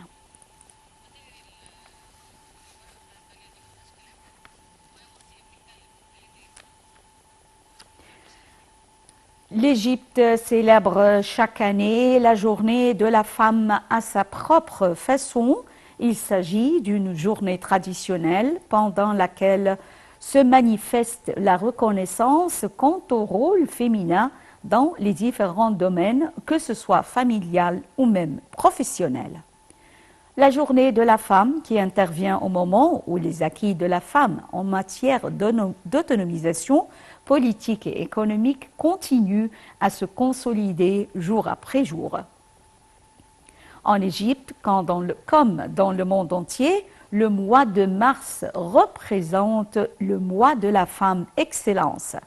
Les circonstances internationales et les remous mondiaux ont pu mettre en relief le rôle central des femmes et l'importance de leur participation dans le développement économique en tant que partenaires citoyennes à part entière pour faire face aux enjeux économiques.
فخامة الرئيس عبد الفتاح السيسي رئيس الجمهورية، السيدة الفاضلة حرم السيد الرئيس، السيدات والسادة الحضور، نرحب بحضراتكم مجددا في الاحتفال يوم المرأة والأم المصرية. المرأة Egyptian Women's المصرية Mother's Day. عطاؤها The لا Egyptian woman وحدودها has no limits. The limit is the sky for her in all fields. Today we have with us two Egyptian talents that started at an early age, and they have played in most of the main musical houses worldwide and in international festivals in the presence of prominent figures, Amira and Mariam Abu Zahra, who play the violin with their mother, the piano player Noura Emoji.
المواهب المصرية كنز لا يفنى.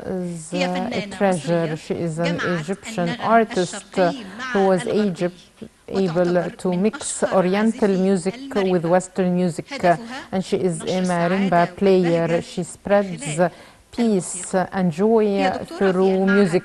She is a professor in the Higher Institute for Music, and she was awarded the State Award for Arts. And she has a lot of shows in Egypt and all over the world. The marimba player Nisma Abdelaziz,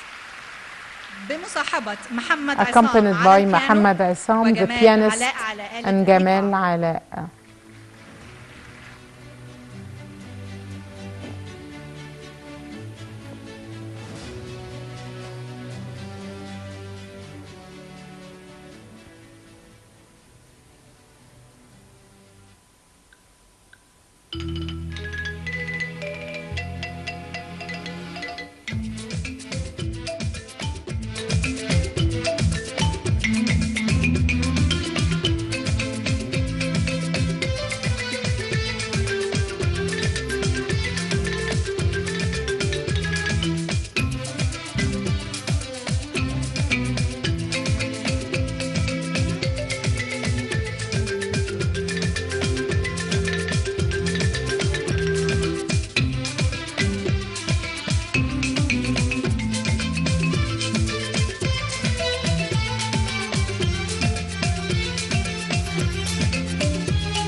شكرا للفنانة نسمة عبد العزيز وشكرا لكل امرأة مصرية Thanks to every Egyptian woman who is innovative and excels in her field.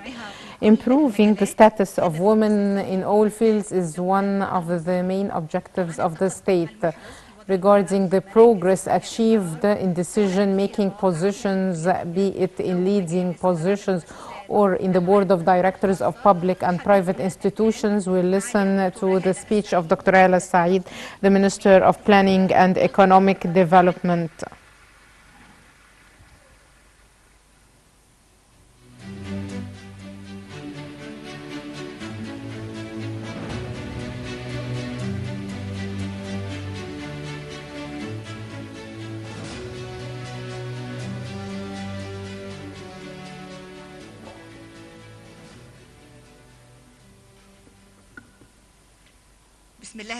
In the name of Allah, Her Excellency President Abdel Fattah el Sisi, the President of the Republic, the spouse of the President, ladies and gentlemen, the great women of Egypt, the distinguished guests. First, I would like to express my happiness and gratitude for this great event that is honored by the presence of the President and his spouse, to send congratulations and greetings to every Egyptian mother for her endless giving and her devoted efforts in her country and her home. May every year all the mothers be fine, and may Egypt be always in progress and development.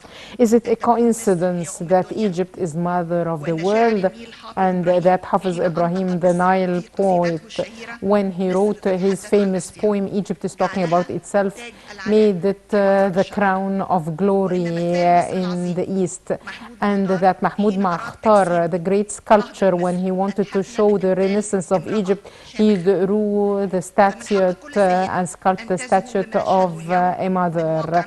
Every woman should be proud of the reality that we are witnessing today, the unprecedented support from the political leadership, women's issues and efforts of empowering her politically, economically, and socially is a bright starting point in all the elements and the development programs of the state. Supporting women and her empowerment has become deep-rooted in the development path of the state, and the fruits are seen in specific positive figures and numbers. And this is the mirror of the reality and truth. It is enough to mention proudly, first, that during 8 years, the value of funding provided to women for small, medium, and micro enterprises increased by 217%, and half of this amount was allocated for women in Upper Egypt. Secondly, financial inclusion of women increased from 19% to be 58% in December 2022, and the number of women enjoying financial services during this period exceeded twofold, with the percentage to 110% from 6 million to 18 million women. Thirdly, women comes at the heart of presidential different initiatives to improve health services, like the presidential initiative for supporting women's health, maternity and natal health, as well as different health initiatives for all Egyptians, from which women benefit like men. Fourth, the presidential initiative to develop the Egyptian rural areas decent life improves the standard of living of Egyptian women through health services, decent housing units, as well as production opportunities. It improved the standard of living for 8 million women in the first phase, and we are targeting to reach 26 million women in all Egyptian villages in the 3 phases of the project. Fifth, as women are the main element of the community and the family, the National Project for Developing the Egyptian Family is launched under the auspices of the President to enhance the efforts of improving conditions of women and improving the standards of living living of Egyptian families. Through this project, to achieve economic empowerment of women through providing financial and non-financial services for women's projects, as well as training programs for employment in close cooperation with all development partners, the civil society, the private sector, financial and banking institutions, and the state institutions, as well as positive incentives through a fund according to certain conditions to secure women's health and the health of her family. Sixth, constructing and developing the skills of the Egyptian woman and enabling her to participate in development efforts and assuming posts is another commitment for the state, and it is playing it despite all challenges and the conditions.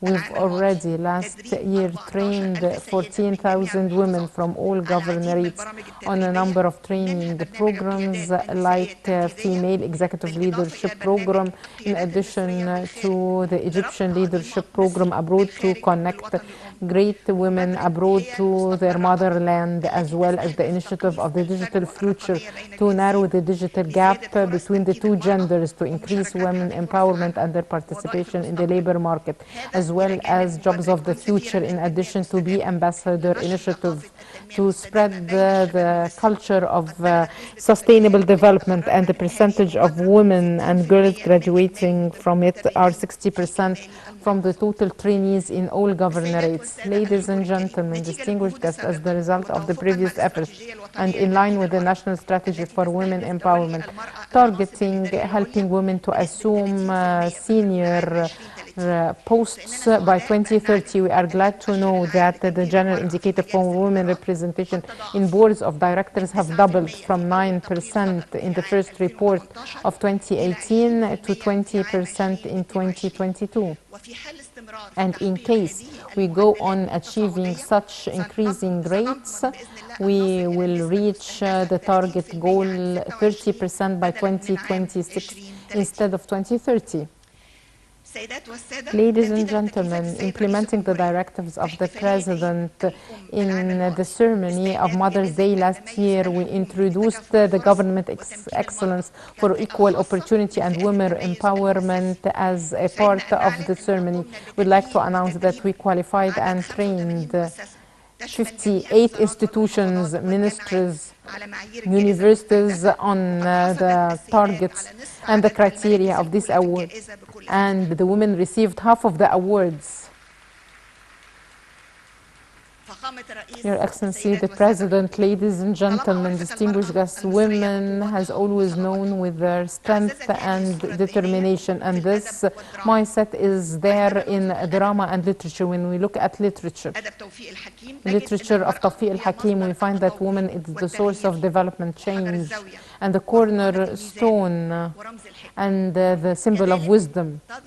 Also, we can see this bright image for women in Egyptian arts, and it is seen in all the paintings of Hilmi Touni, the plastic artist, as free, strong, influential, and she represents the character of Egypt. So it is our right to be proud as Egyptian women mothers that you, the President, are providing us with more empowerment tools and reasons for confidence to emphasize this resilience and presence.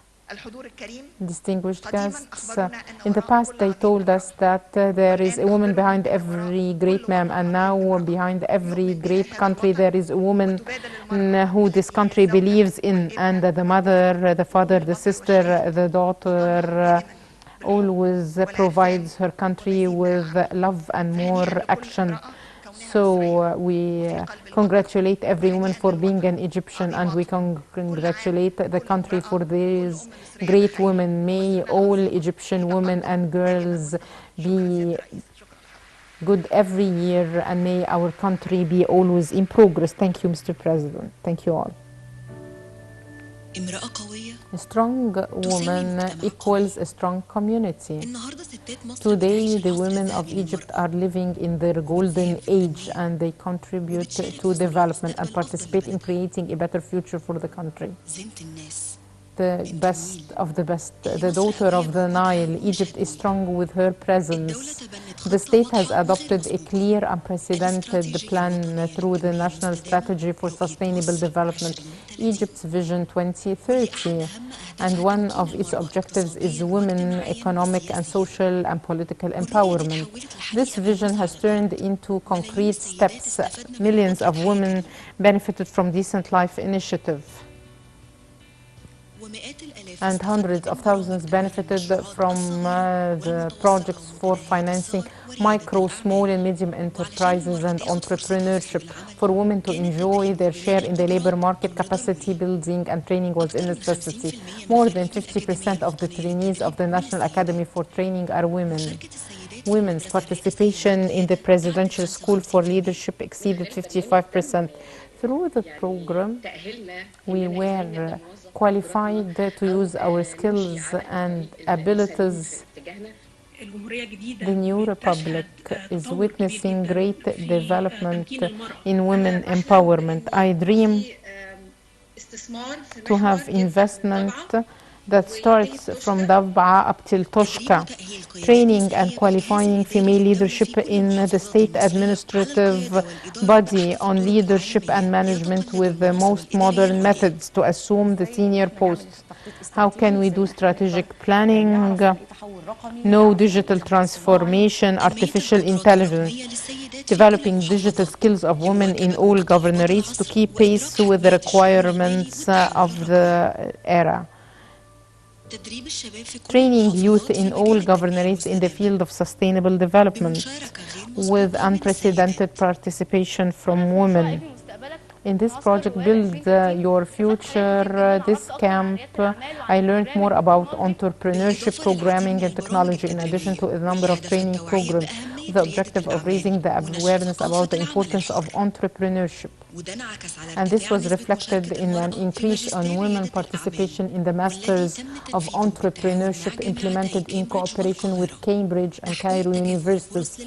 Achieving equal opportunities and economic empowerment for women was taking place in parallel to all our initiatives according to the directives of the President for the National Initiative for Green Innovative Projects. The first winner, Mona Rifat. This encouraged me to be an entrepreneur, and this is an important step that made a difference in my life. 18 projects won in this initiative. 6 out of them are for women.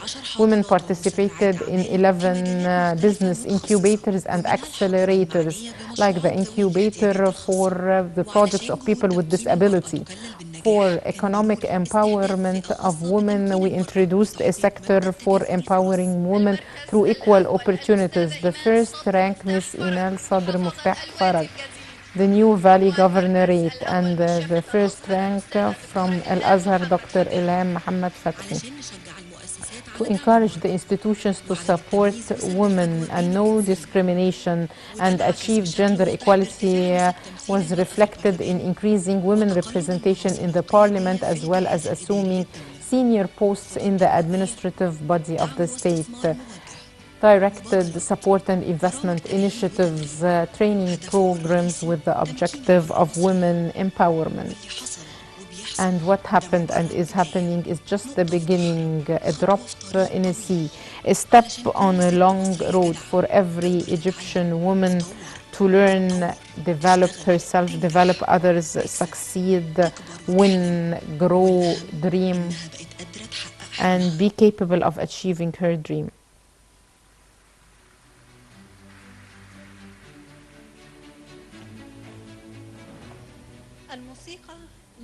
Music is a universal language that gathers hearts and nations. Celebrating the Egyptian Women's and Mother's Day, the Egyptian Opera House is participating with the chorus.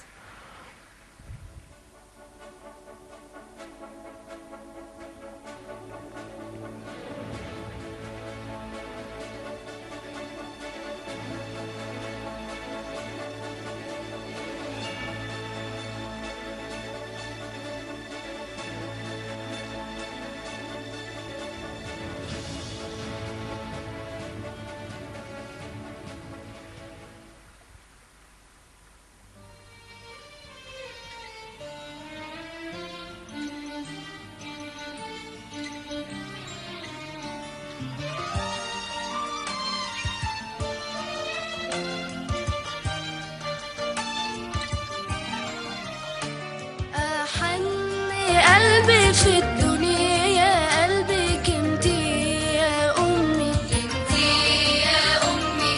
وأغلى حب في الدنيا حبك انتي يا أمي، انتي يا أمي. ربيتي أختي كبرت أخويا تعيشي ليا انتي وأبويا، انتي يا أمي، انتي يا أمي، انتي يا أمي.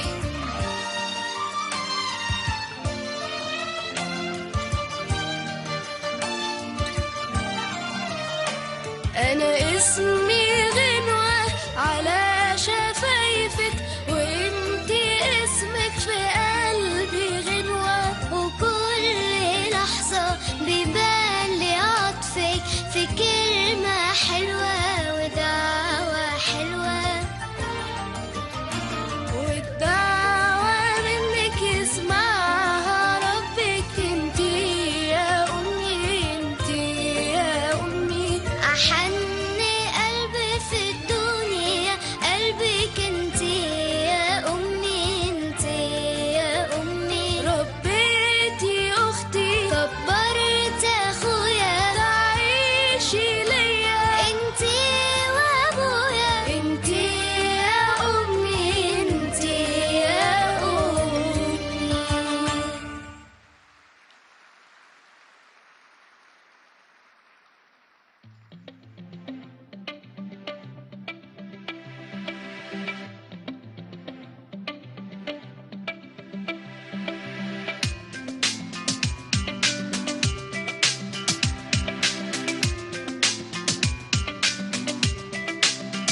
هنا صدقت حلمي وبدأت، قالوا عني زمان موهومة بتضيع وقت، لا يوم سلمت ولا استسلمت، ووقعت وقمت وامبارح غير دلوقت. هنا قلبي من جوه ده اللي بيديني القوة، في طريقي مشيت واديني ثبت. من هنا قررت بعد ما فكرت امشي عالصعب، وعرفت انا لما كبرت ان اللي فكر في ازمه كان خوفك منه ملوش لازمه، واديك عالصعب قدرت.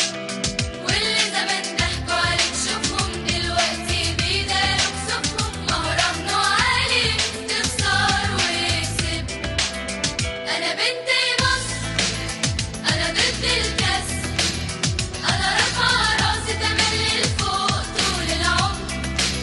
أنا بنت مصر قلبي نسر، مقدرش أعيش أبدا يوم غير وأنا حرة.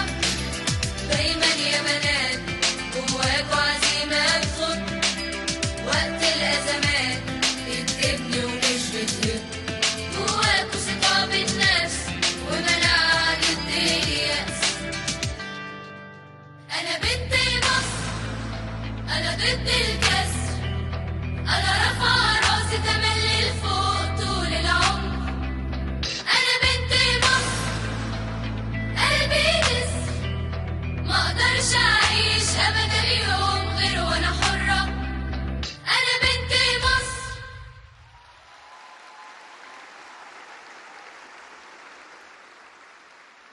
أمي روحي، أمي قلبي، حبيبتي روحي يا أمي، يا أمي.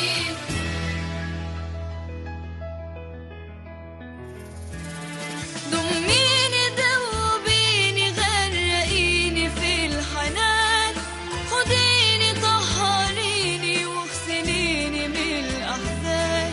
ضميني دوبيني غرقيني في الحنان، خديني طهريني واغسليني من الأحزان. يا أصل الكون يا طهرة يا جنة الإنسان، الدنيا ما تسوى حضنك ولا يسواش الزمان.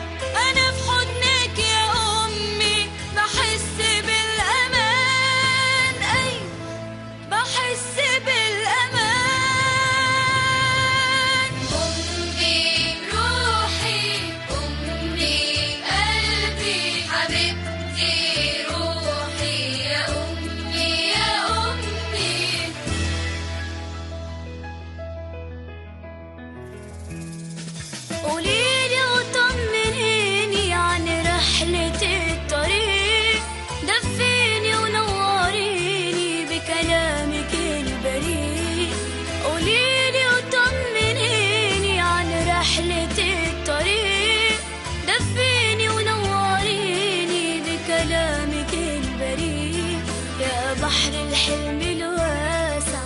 يا سفينة النجاة، لولاكي ما يبقاش معنا ولا نبضين الحياة. مشواري بدايته انتي وانتي منتهى، ايوه انتي منتهى.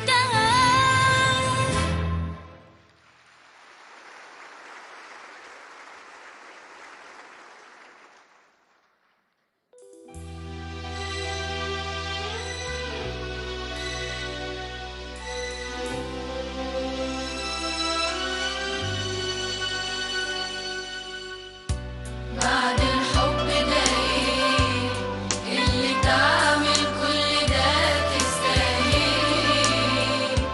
بعد الحب ده ايه اللي تدي حنان كده من غير حساب نبص التراب اللي ماشية عليه؟ أمي ثم أمي لحد آخر يوم في عمري، حب من أول حياتي وهم همي، اللي كتر خيرها ده خيرها في دمي وعايش بيه.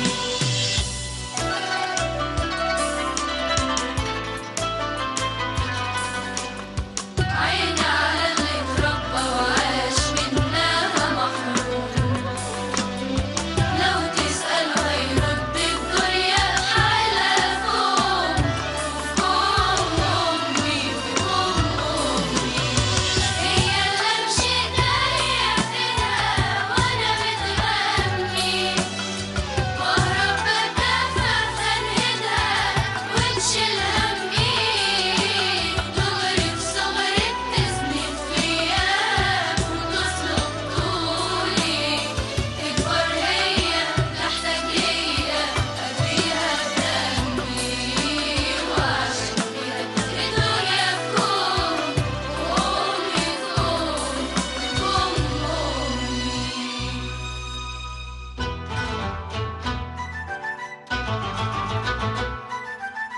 ست الحبايب يا حبيبة، يا أغلى من روحي ودمي.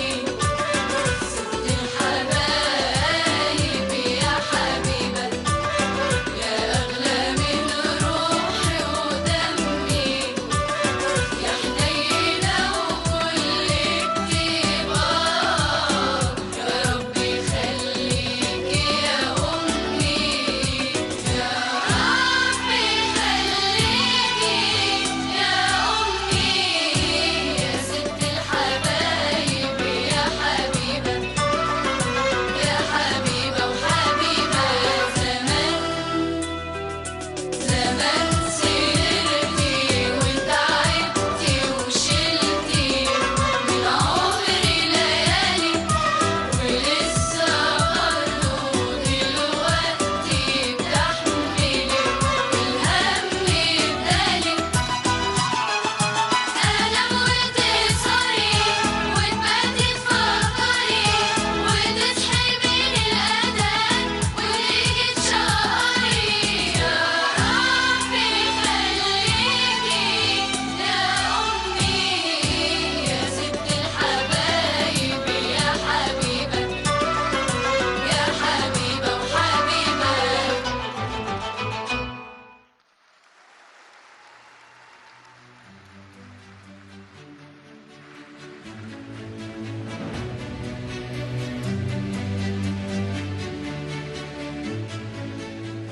القوة الناعمة المصرية قوة لا يستهان بها، هي قوة قوية مؤثرة نفتخر بها في The مصر venture that we وفي are كل all محافل proud of in العالم. Egypt and أنا worldwide. وإنتي وهي. I, you and كلمات her. أمير The تعيمة، word lyrics ألحان أمير عزيز تعيمة, الشافعي، composer عزيز توزيع الشافعي, مادي. distribution مع مادي. صوت مصر الدافئ The Egypt's warm voice and the honest feeling. She selects her songs and she lives the whole في أدائها case, and she is so talented, the star Angham.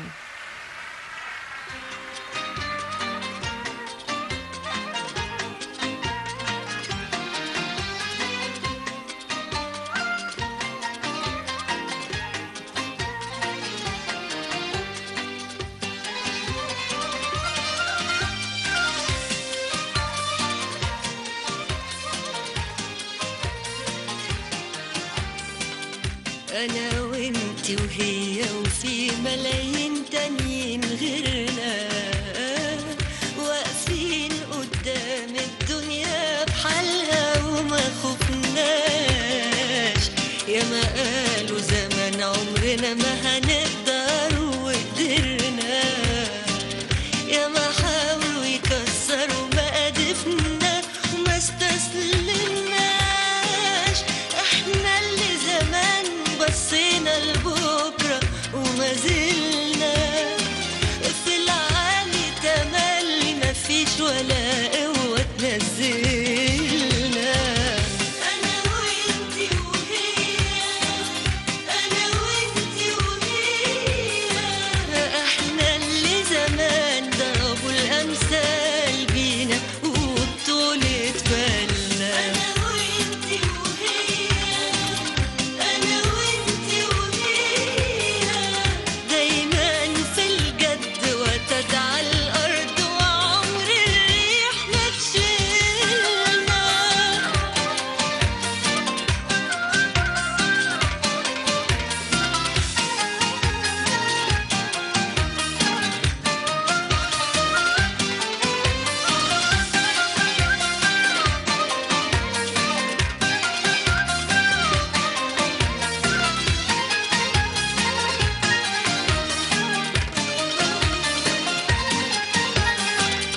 وعشانك يا بلادي وعشان بنتي وابني وعشان انا ام وكلمة ام دي معنى كبير. من اول يوم والاخر يوم هتعب وابني واديلك ايامي وعمري من غير تفكير. انا ماشية طريقي مفيش ولا حاجة توقفني. أنا مصرية قوية وكل الدنيا بتعرفني. أنا وإنتي وهي، أنا وإنتي وهي، إحنا اللي زمان ضربوا الأمثال بينا وبطولة بالنا. أنا وإنتي وهي، أنا وإنتي وهي، دايما في الجد وتدعى الأرض وعمر الريح ما تشيلنا.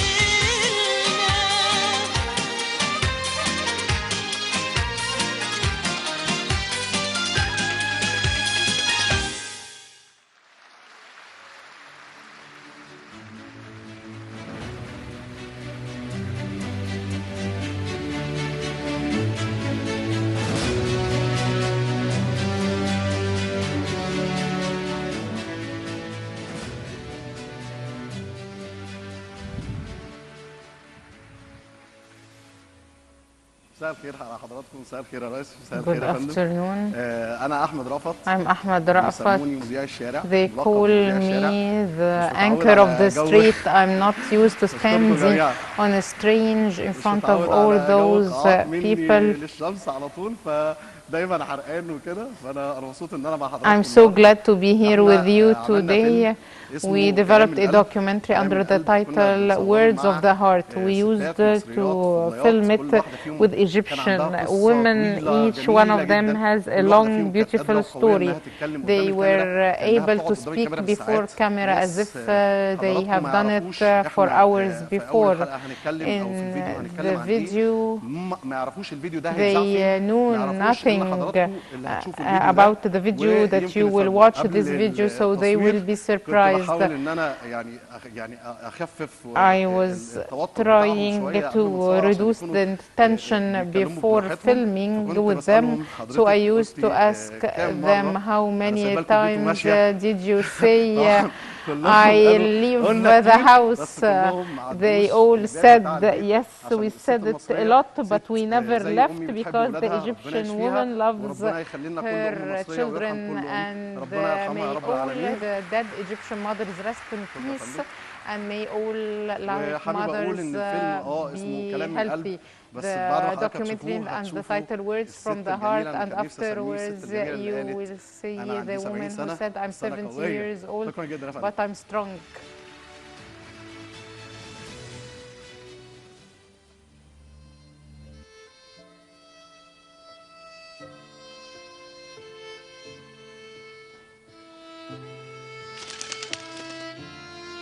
نسرين سامية فوزي نريمان نادي نريمان نادي أستاذة ليلى ليلى. محمد مين محمود الست اللي قابلتيها في حياتك Who بتقول عليها is ست the مكافحة؟ woman you have والدتي met يعني in دي اللي بشوفها your بالنسبة life لي and القدوة is بتاعتي، كانت مديرة woman has المدرسة been اللي to كنت struggle. شغالة فيها. She was my بتعرف mother. تعمل من كل حاجة My كل حاجة school حلوة. principal, she was able to turn everything into beautiful thing. I'm a woman who sell and buy, and if I find any job, I do it. I'm 70 years old and I'm strong. ست مش راجل، معلش ربنا يديك The الصحة. house بس الست is ممكن a تقوم بكل woman and حاجة. not a man. شايفة As ست a man can do everything. What تستاهل does يتقال the عنها woman الأم deserve? المثالية She والمعلمة deserves to المثالية. be the لو best هكافئها mother عايزة and the بصحة best وطلعها teacher of بيقولوا على one to الست send المصرية إنها for an ست umrah. ناصحة. They say that the Egyptian woman is wise. Yes, she's able to manage her house, protect her house, look after her children. She can deal with anything, and with the least resources, she can manage her house. How does she deal with life? I pray to God and I do my prayers. Of course, there are problems we face, but God stands by my side. How do you express your happiness when something happens? I pray to Allah, I pray, I dance. What are the things they say about women and you believe to be untrue or a rumor? You should be in the kitchen, that she annoys others, that she does not endure. No, she bears the responsibility. She is preoccupied. That's why she says that she is upset. She's not like that. The woman is always sacrificing. How do women sacrifice? She buys everything for her children and she forgets about her needs. And she gives even her food to her children. How do you describe women the best thing on earth? بيخليكي مبسوطة قوي. What are the things when you hear become very happy? My beloved, my son tells me you are the best mother in the world. When we embrace our mother, she becomes happy. Sometimes there are simple words, but they make a big difference. When I serve my daughter the food, she says, may Allah feed who fed me. Mothers up their children to love their country as if she's participating in the battlefield and the war. I tell my children you should never be fearful. How the Egyptian mother can manage things during challenges. We have things, is it just food? If we will eat pasta, we will be full. If there is any challenge, no one would know the challenges we are facing in our house. Women never complain. It is an international crisis. So women support their families as the families. What is the national song that you like? بلادي يا احلى البلاد يا بلادي. احنا بنشكرك وبنقول لك Thank you. انت قوية فعلا. You're strong. You're the source of safety. انت الامان. انت عظيمة. You're great. Thank you. انت عظيمة. انت الامان. انت قوية. You're strong. انت الامان. You're the source of safety.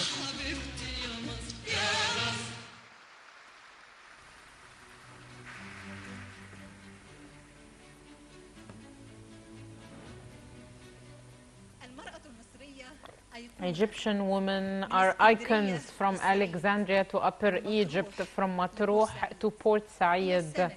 She is the supporter. She is the symbol of nationalism and humanity, and she is always the protector. Greetings to every Egyptian mother and woman. As the state is always in her heart, she's always in the heart of this country.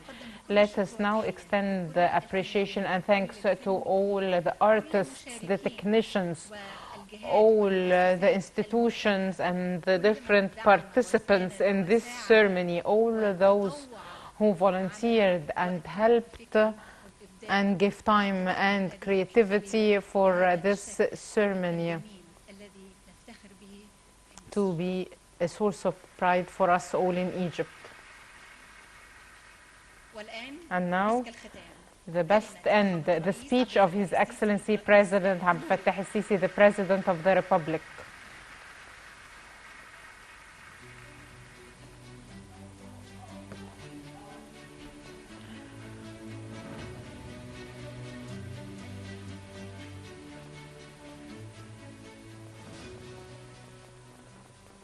بسم الله الرحمن الرحيم. In the name of Allah. يعني بعد اليوم الجميل ده After this nice day and the nice words we heard, مش عارف اقول الكلام ده ولا اقول الكلمه اللي في نفسي. I don't know whether I should read this speech or say what I want to. I will say both. اللي في نفسي طيب. هقول اللي في نفسي وهقول الكلام ده برضه عشان I ما will حدش say الناس اللي كتبته ما تزعلش. both, so that those who wrote the speech won't be sad. أولاً بسم الله الرحمن In الرحيم. the name of Allah, the most compassionate, the most merciful, many happy returns. وبمناسبة شهر رمضان الكريم كل سنة. Commemorating this day and the holy month of Ramadan, many happy returns. أخذ من الكلام اللي I will take يعني كان أحمد رأفت from what Ahmad Ra'fat said with the kind people he met and talked to in the street. He said, the Egyptian woman. صعبة شوية ولا حاجة؟ لا لا لا لا لا أنا بتكلم صحيح. هو الفكرة كلها إن Is it difficult to deal with her? She is tender and kind, and we as men are not aware of that. صحيح. بالمناسبة هو ربنا خلقها كده. It's how Allah created her. وإحنا لو فهمنا ده. And if we understand that, أنا بتكلم على مش عليكم أنتوا علينا. I'm talking about you. I'm talking rather about us. على الرجالة يعني. Men. الرجالة يعني. يعني فأقصد أقول هم لو فهموا كويس. If men understand well يخلي باله من كلمته. that they should be careful with the words and the behaviors at any age.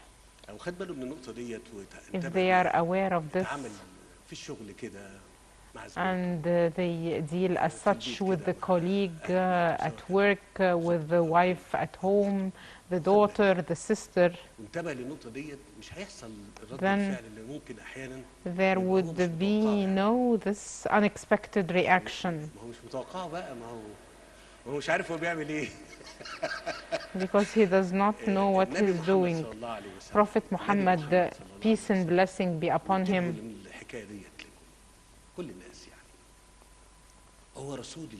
and he is the messenger of God.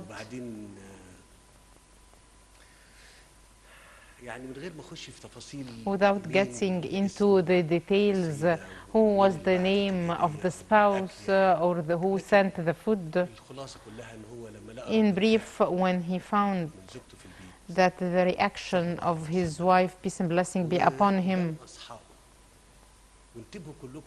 is as she did in front of his companions. فلما حصلت راحت يعني ستنا راحت ضربة الوعاء اللي فيه الأكل. She knocked off the dish with the food and she broke it in front of the companions, and some were spilled even on Prophet Muhammad, peace and blessing upon him. I think that any one of us would have reacted strongly, but he said a very kind word. He said, your mother felt jealous. So he's telling the companions that this reaction she made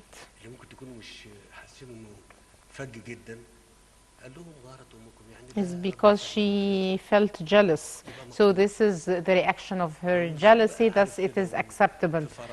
If the husband knows that,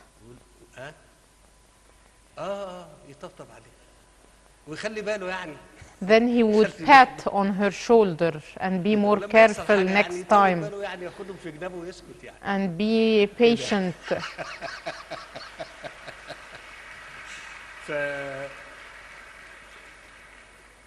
فهو الفكرة دي نقطة مهمة جدا إن إحنا This is one important point.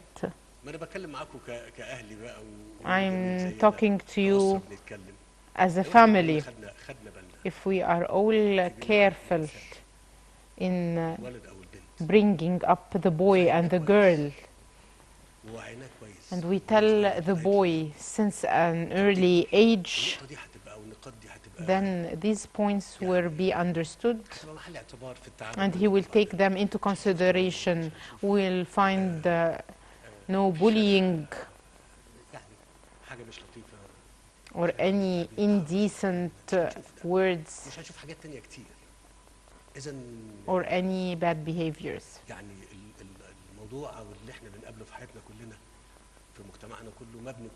So everything in our community is built on the shoulders of women.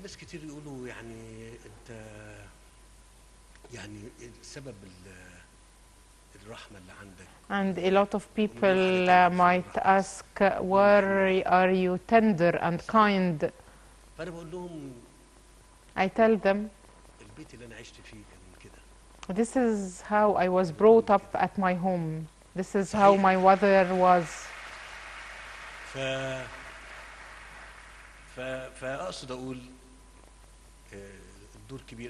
So women play a very big role. The mothers, the sisters, the daughters, they play a very important role in our community.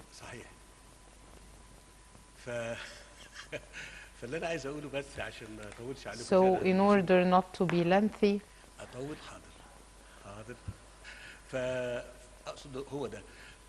it's exactly that. Some people might think that I'm biased to women. I said this before and I'm emphasizing it once more. I'm not biased. I'm trying just to make a balance. I'm here being honest.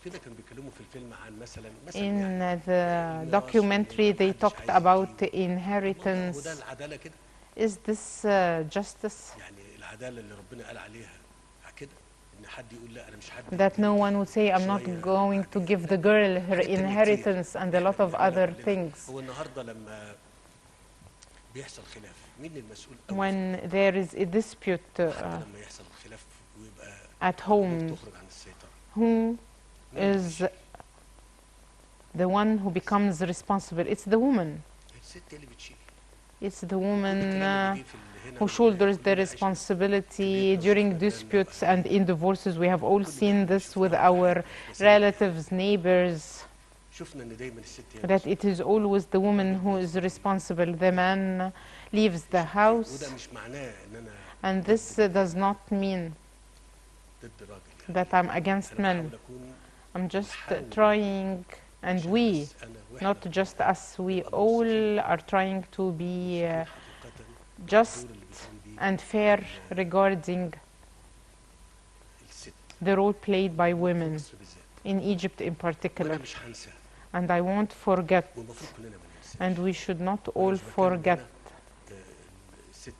I'm not here talking to Egyptian women. Egyptian women in 2013, and not just 2013, even up till now, played a very big role in protecting Egypt. And remember, and when I'm reminding you, I'm just trying to remember this because I already remember it. I'm just saying that on the 30th of June, it was women who were on the front lines. And when I asked people to take to the streets on the 26th, I said, I call upon the Egyptians to delegate me, and it was the holy month of Ramadan. And on that day, all families took to the streets. And I think it was the women who mobilized the families. And when the whole world saw those numbers, they said, it is not something that is done by the army against the country. It is the country that is refusing, and the army is supporting that. So it was Egyptian women who did so. Of course, the father is there, but the one who gave the martyrs are the mothers. The mother who brought up and was pregnant for 9 months and gave birth and brought up this young man until he became old, and then he sacrificed himself for Egypt.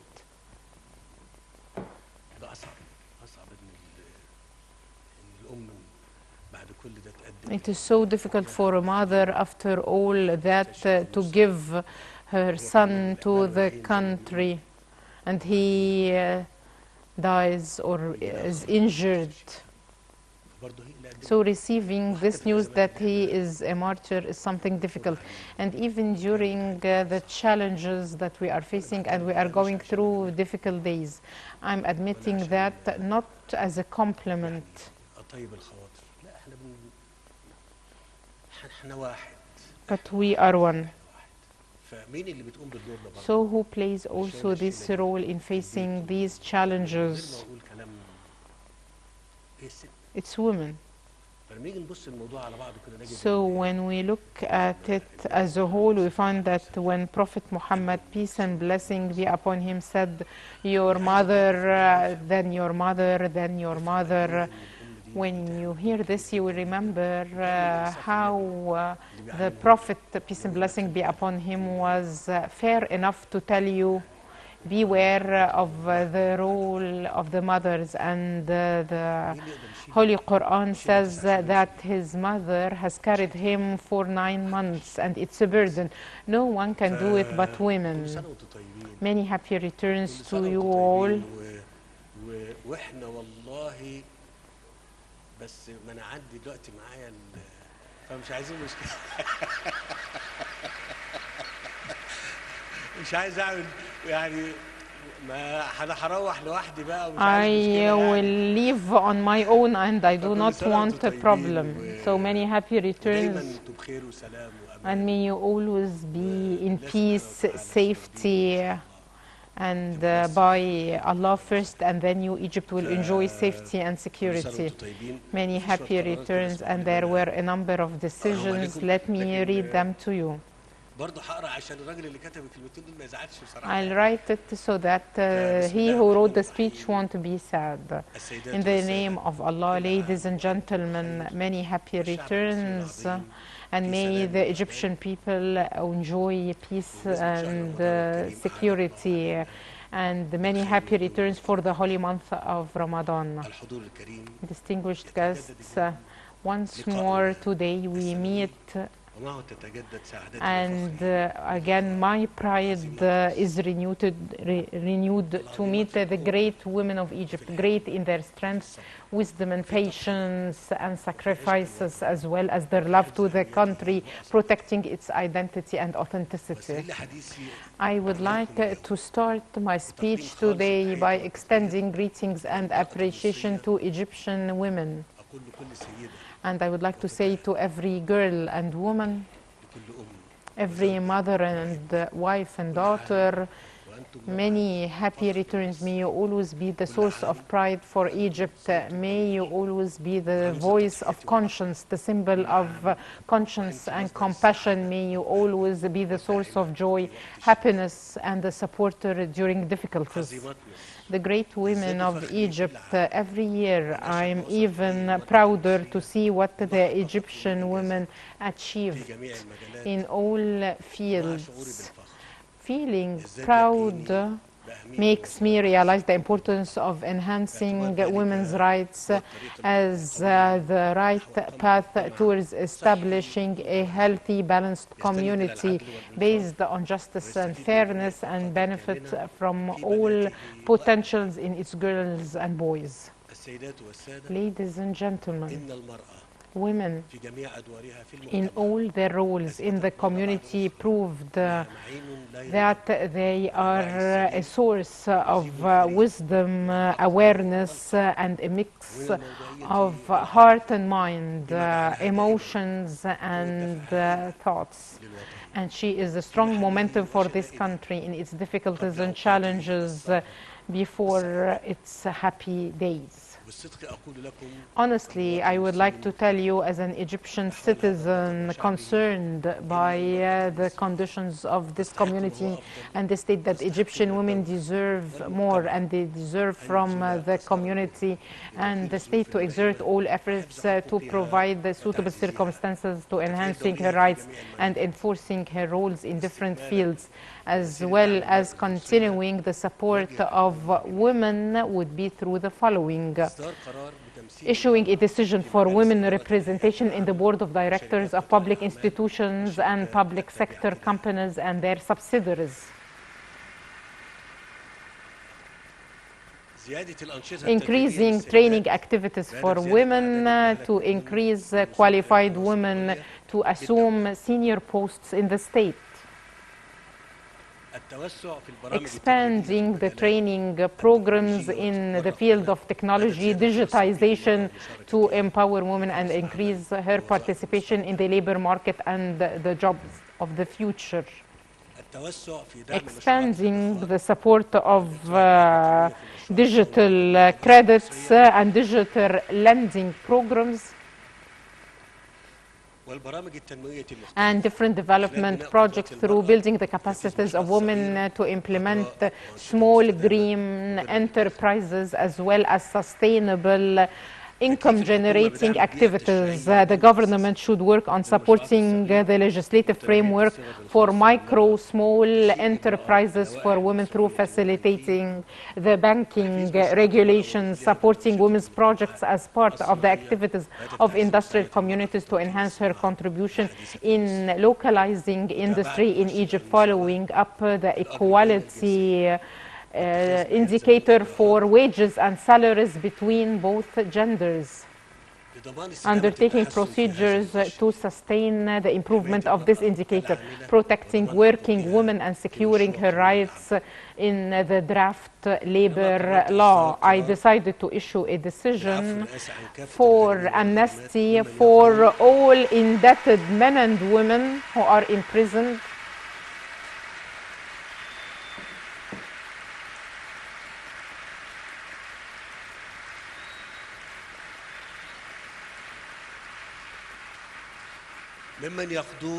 who are imprisoned in the correctional centers, and they are all going to be released before the holy month of Ramadan. The Minister of Interior, I was talking to him, and he told me that they were released today.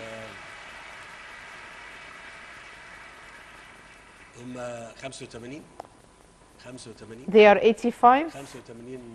Yes, 85 indebted men and women were released. Would you please give the minister the mic?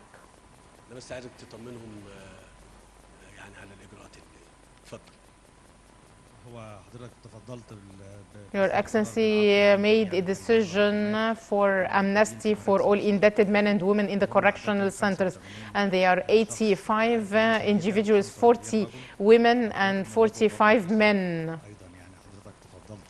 So the amnesty is for both, and this decision was enforced. And also it's the Ministry of Interior that gave them aid upon your directives, the President. We gave financial aid to these released people for the holy month of Ramadan. It was so important to release them before Ramadan,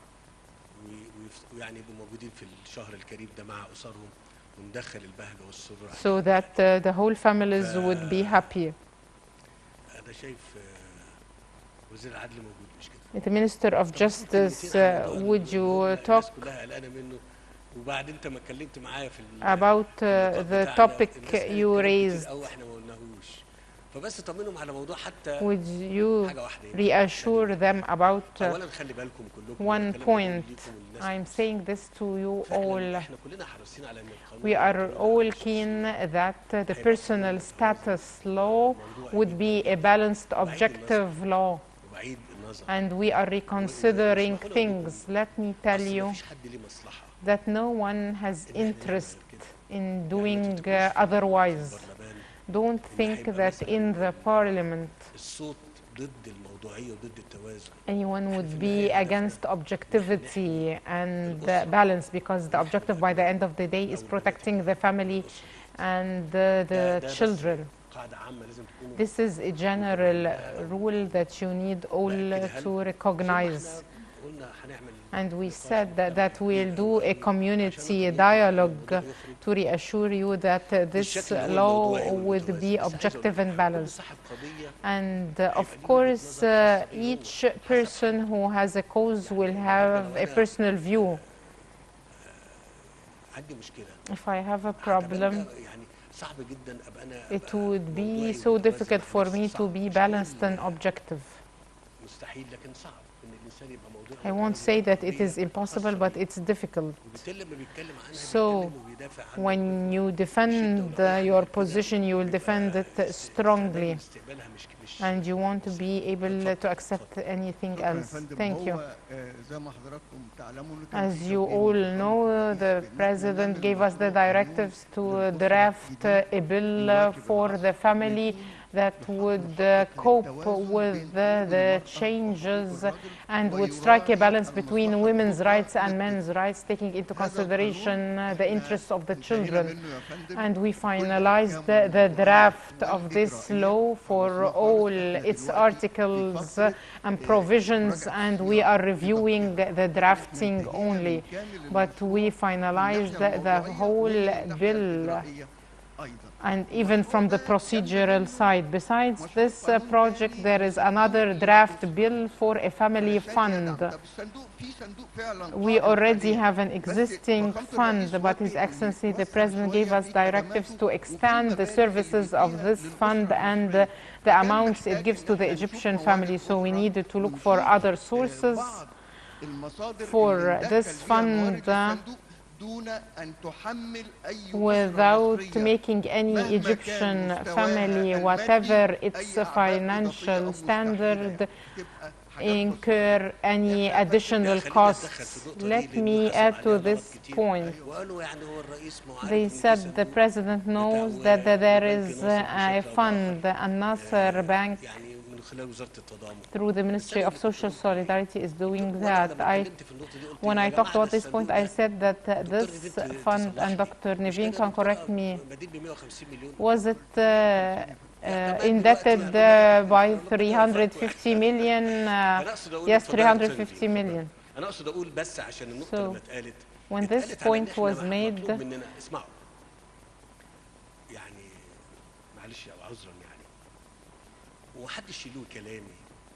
don't change and misinterpret what I say.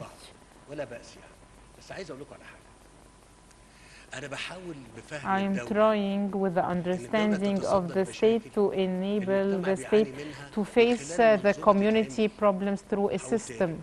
I repeat it again. I am trying that the state would confront challenges and problems from which the community is suffering, rather than saying let's file lawsuits before courts and do so.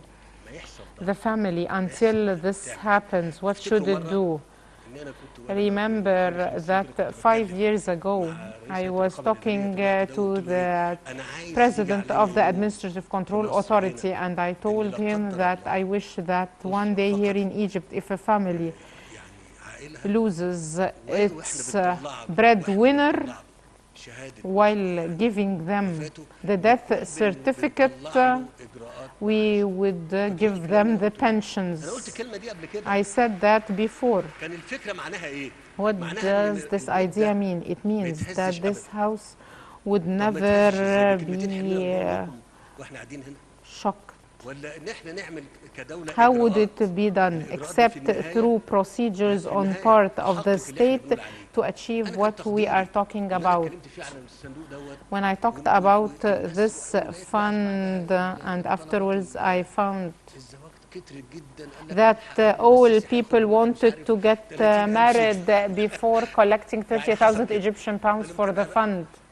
حصل كده صحيح، كله راح قال لك نجوز العيال قبل ما all people said let us get married before that. طيب وماله؟ هيبقى دايما في ردود افعال. There would always be different reactions.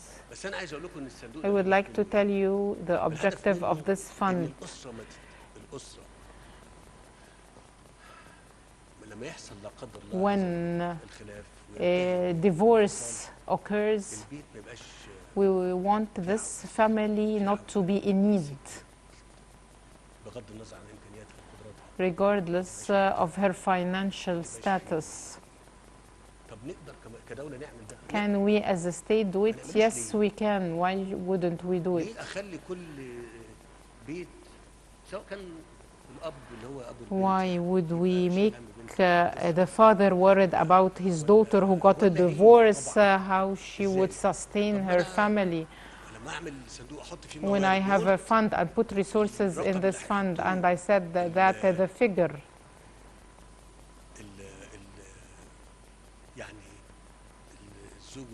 that would be put in this fund by the husband and the spouse, an equal figure would be put by the state. I do not want to mention figures. We are doing a lot of things, and whatever the marriage cost is, this fund that would be collected is not that big. This fund's resources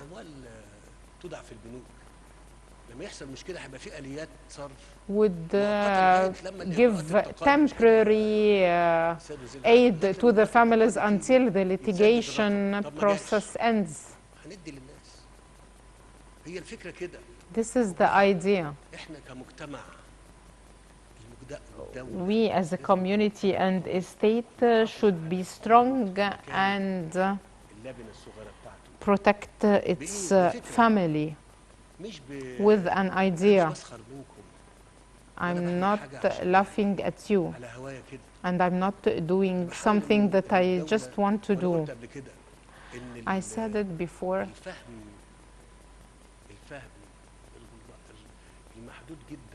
The limited understanding of the teachings of religion is not a problem on part of the religion, but it's a problem with our understanding.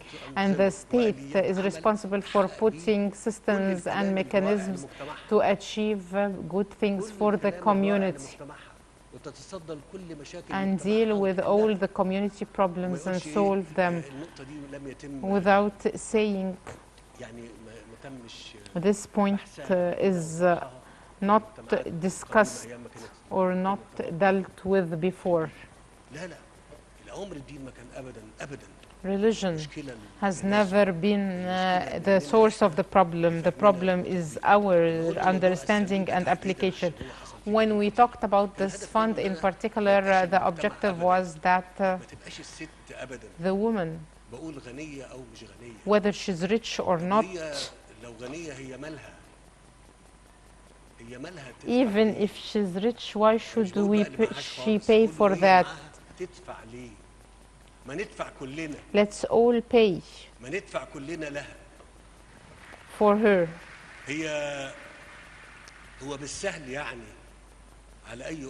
Is it easy for any family to collapse and to have a divorce? So in this case, the woman finds herself on her own. She does not know from where would she spend on this family and children. Isn't most of the families in our community middle income families? We want to have in this fund 40 or 50 billion pounds. The Ministry of Solidarity said that the fund is indebted by 350 million pounds. Regardless of whose debt is this, it is because I told them that if people would put 2 billion, we'll put 2 billion. If they put 5 billion, we'll put 5 billion. Because when this fund is a strong one, it is a social fund, a social security fund for our families. Thank you. As the President gave us the directives, this fund should be based on studies so that we won't have more debts. We did actuarial studies in cooperation with the Ministry of Social Solidarity. They provided us with a lot of data so that we can put the funds needed for this fund. The actuarial study was finalized last week, and I would like to announce before you and the participants that the amounts would be very limited, and it won't be difficult for any Egyptian family to pay. So don't worry about this fund. This fund will have resources from multiple sources that would cover all the costs because it is based on an actuarial study, and we'll present it with the draft bill. I would like to add just one point here. I'm talking about religion.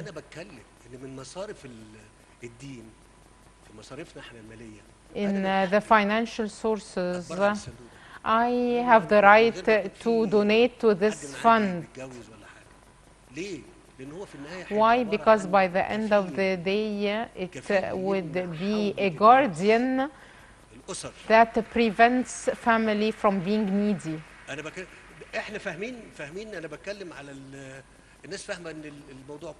People think that it is just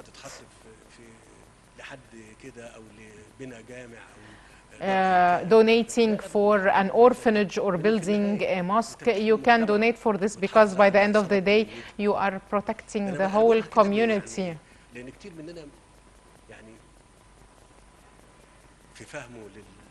Because many people in their understanding of their religions, they have a very narrow understanding.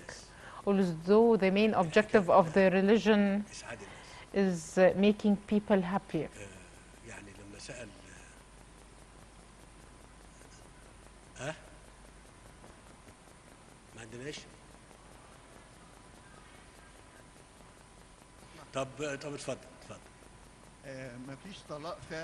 Yes, there is no divorce. There are cases of divorce. They are very limited. But there is alimony. There is alimony. There is alimony for the wife, for the kids. The fund will cover all that. So accordingly, these amounts would be collected from Muslims and Christians because it will be spent on all Muslims and Christians.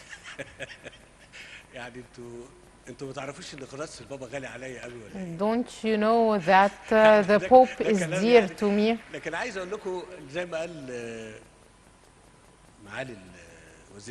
And as the Minister of Justice said, that the whole idea is that when we studied this, we did not study it to be part for the community and not for the whole community. It's for everyone, as said by the Minister.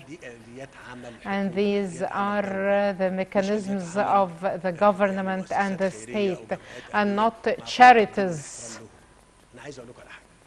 With due respect to them, for 8 or 9 years, the issue of indebted people was preoccupying me. So every while we used to see the number of those in prison because of debts, and we try to support and help them so that they would be released. What is this? It is a mother who went to take a loan, and she did not succeed with her project, or she is not able to buy the marriage needs for her daughter.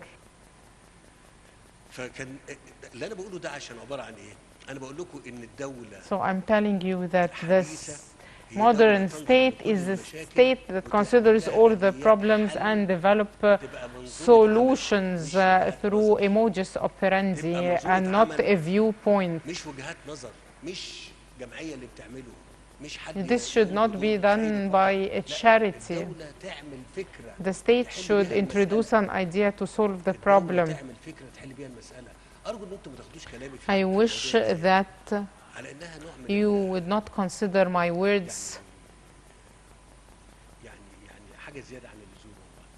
to be exaggeration. I'm not only talking about the fund, I'm also talking about the law. When we talked about the divorce percentages, I wish, of course, that there would be no divorces at all. Yet this might happen. I wanted the Minister of Justice to tell you that the impression about the divorce in Egypt is not like the reality. تمام يا فندم. الكلام اللي انا بقوله ده كلام يا جماعه مش كلام يعني ده كلام علمي. احنا جبنا We brought statistics, accurate statistics over tens of years.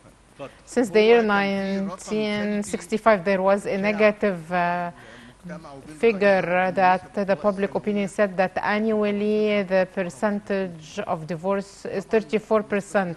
This is a very high percentage.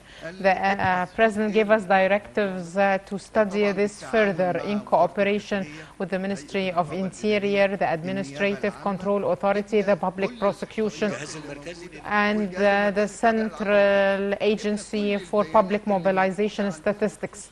We brought all the statistics they have about marriage and divorce, and we found that the annual percentages of divorce is 3% on average. From where did the 34% come? There was a mistake.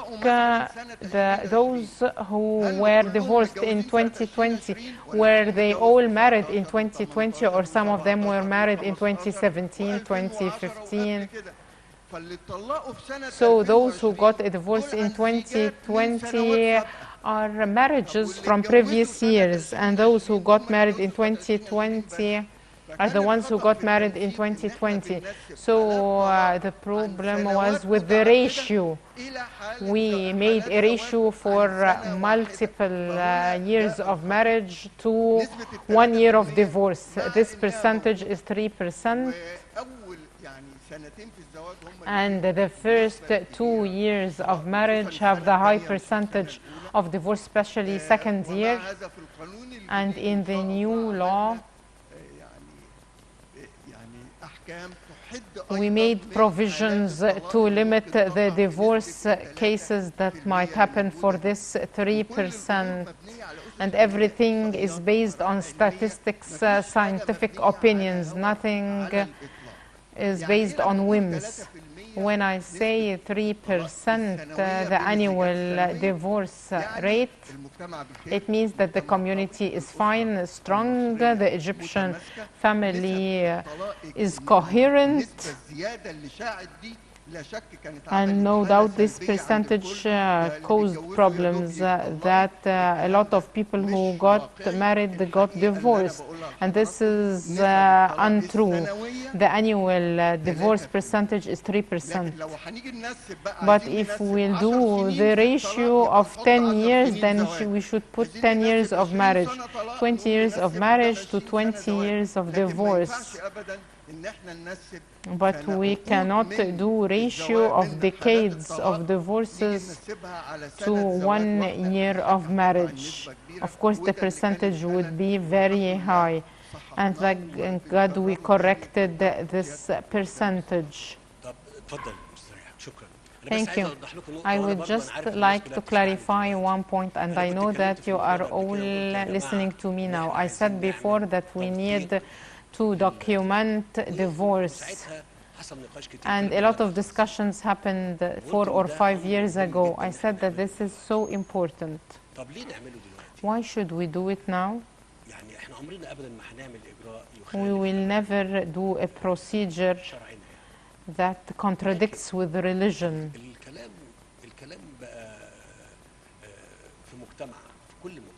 Yet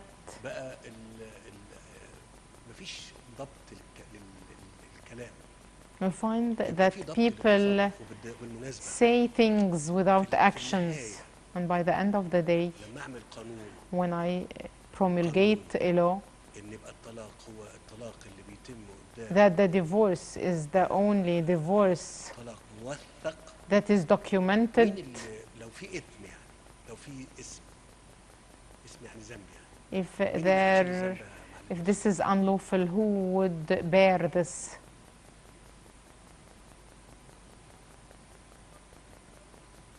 لا خليني بس يعني اولا الموضوع بيتم مناقشته في برلمان. This is being discussed in a parliament سيدات ورجال from everyone, men, women and youth. في ضرر وفي اكثر ضررا. There is a damage and there is extra damage. So you need to reduce the extra damage even if there is a damage. If you would excuse me, I discussed with the Mufti documenting divorce and why we ask for documentation of divorce to make sure that all its elements and conditions took place.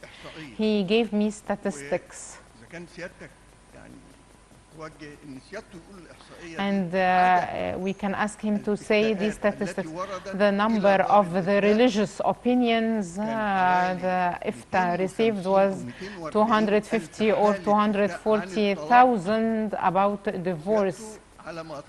And I remember that he told me that the real cases of divorce out of 240,000 were only 2 cases.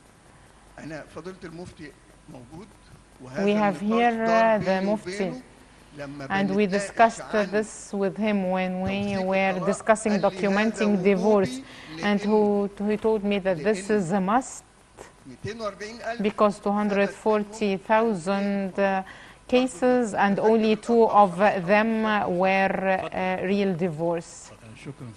Thank you, Your Excellency, the President. Yes, over 5 years,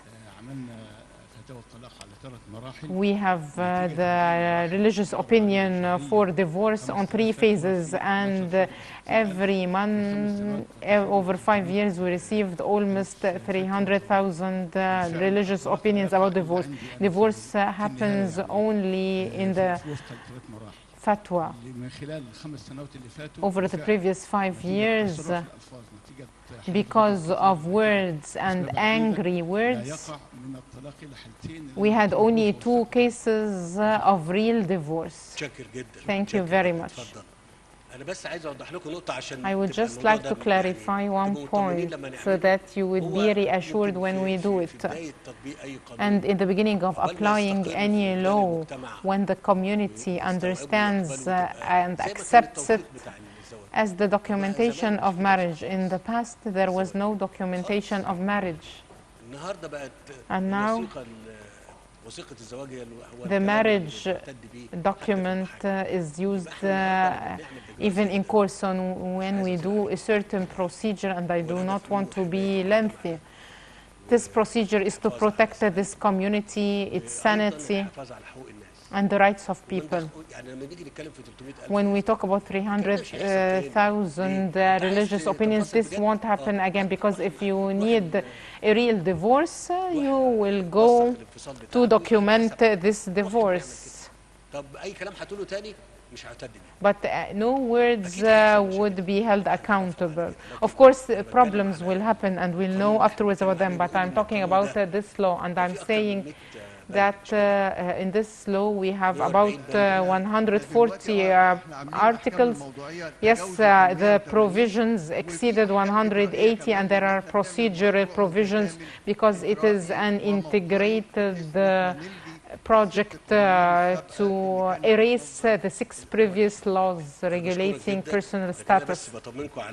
I would like to reassure you about this topic because I heard a lot of people worried that the law won't be fair for the family, the child, and whether you're going to give to the mother or the grandmother. and we're trying to be balanced, as I said. I know I was lengthy. Ladies and gentlemen, Egyptian women have always been the secret word, the beginning and the end, the source of patience and tolerance, the icon of determination, will, and success. The homeland with these people, its men and women, should not be worried, and I'm confident that we will go on the path of future and hope. Thank you, and many happy returns.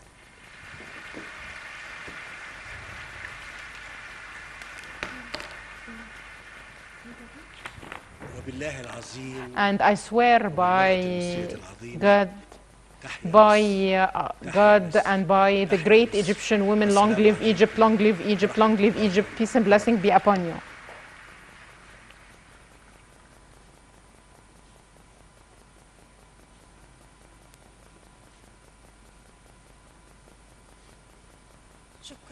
Thank you, Your Excellency, President Abdel Fattah El Sisi, for your continuous support to Egyptian women, the national anthem of Egypt.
سندت عليها وقعت وقفت بمسكة ايدها اللي حفظت الشعر عشانها وغنت قولها في عيدها أول دلعت دلعته.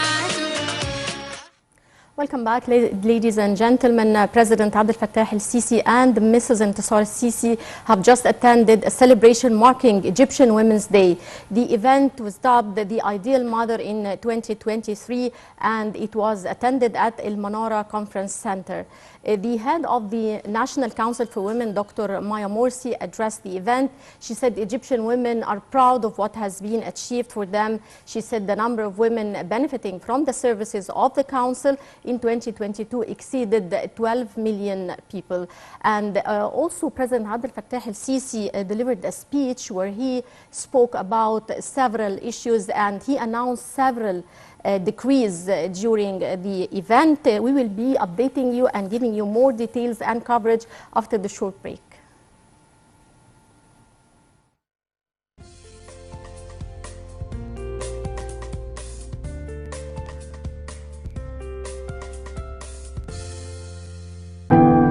سيدات مصر العظيمات، تحية وإجلالا للمرأة المصرية، صوت ضمير الأمة والحارس على وجدان الوطن. وكانت سعادتي تمتزج بفخر بالغ وأنا أشاهد معكم تلك النماذج المشرفة والعلامات المضيئة من الرموز النسائية المصرية في شتى المجالات والقطاعات. لم أكن يوما ما وراء مكسب المادي، ولكني استثمرت دمي وشبابي في تربية النشء. نفسي أشوفك. وأنا ليه الشرف. والله كان نفسي أشوفك يا سعادة الرئيس. ولا أظنني أبالغ إن قلت إن الجزء الأكبر من عظمة هذا الوطن قد استمده من روعة المرأة المصرية.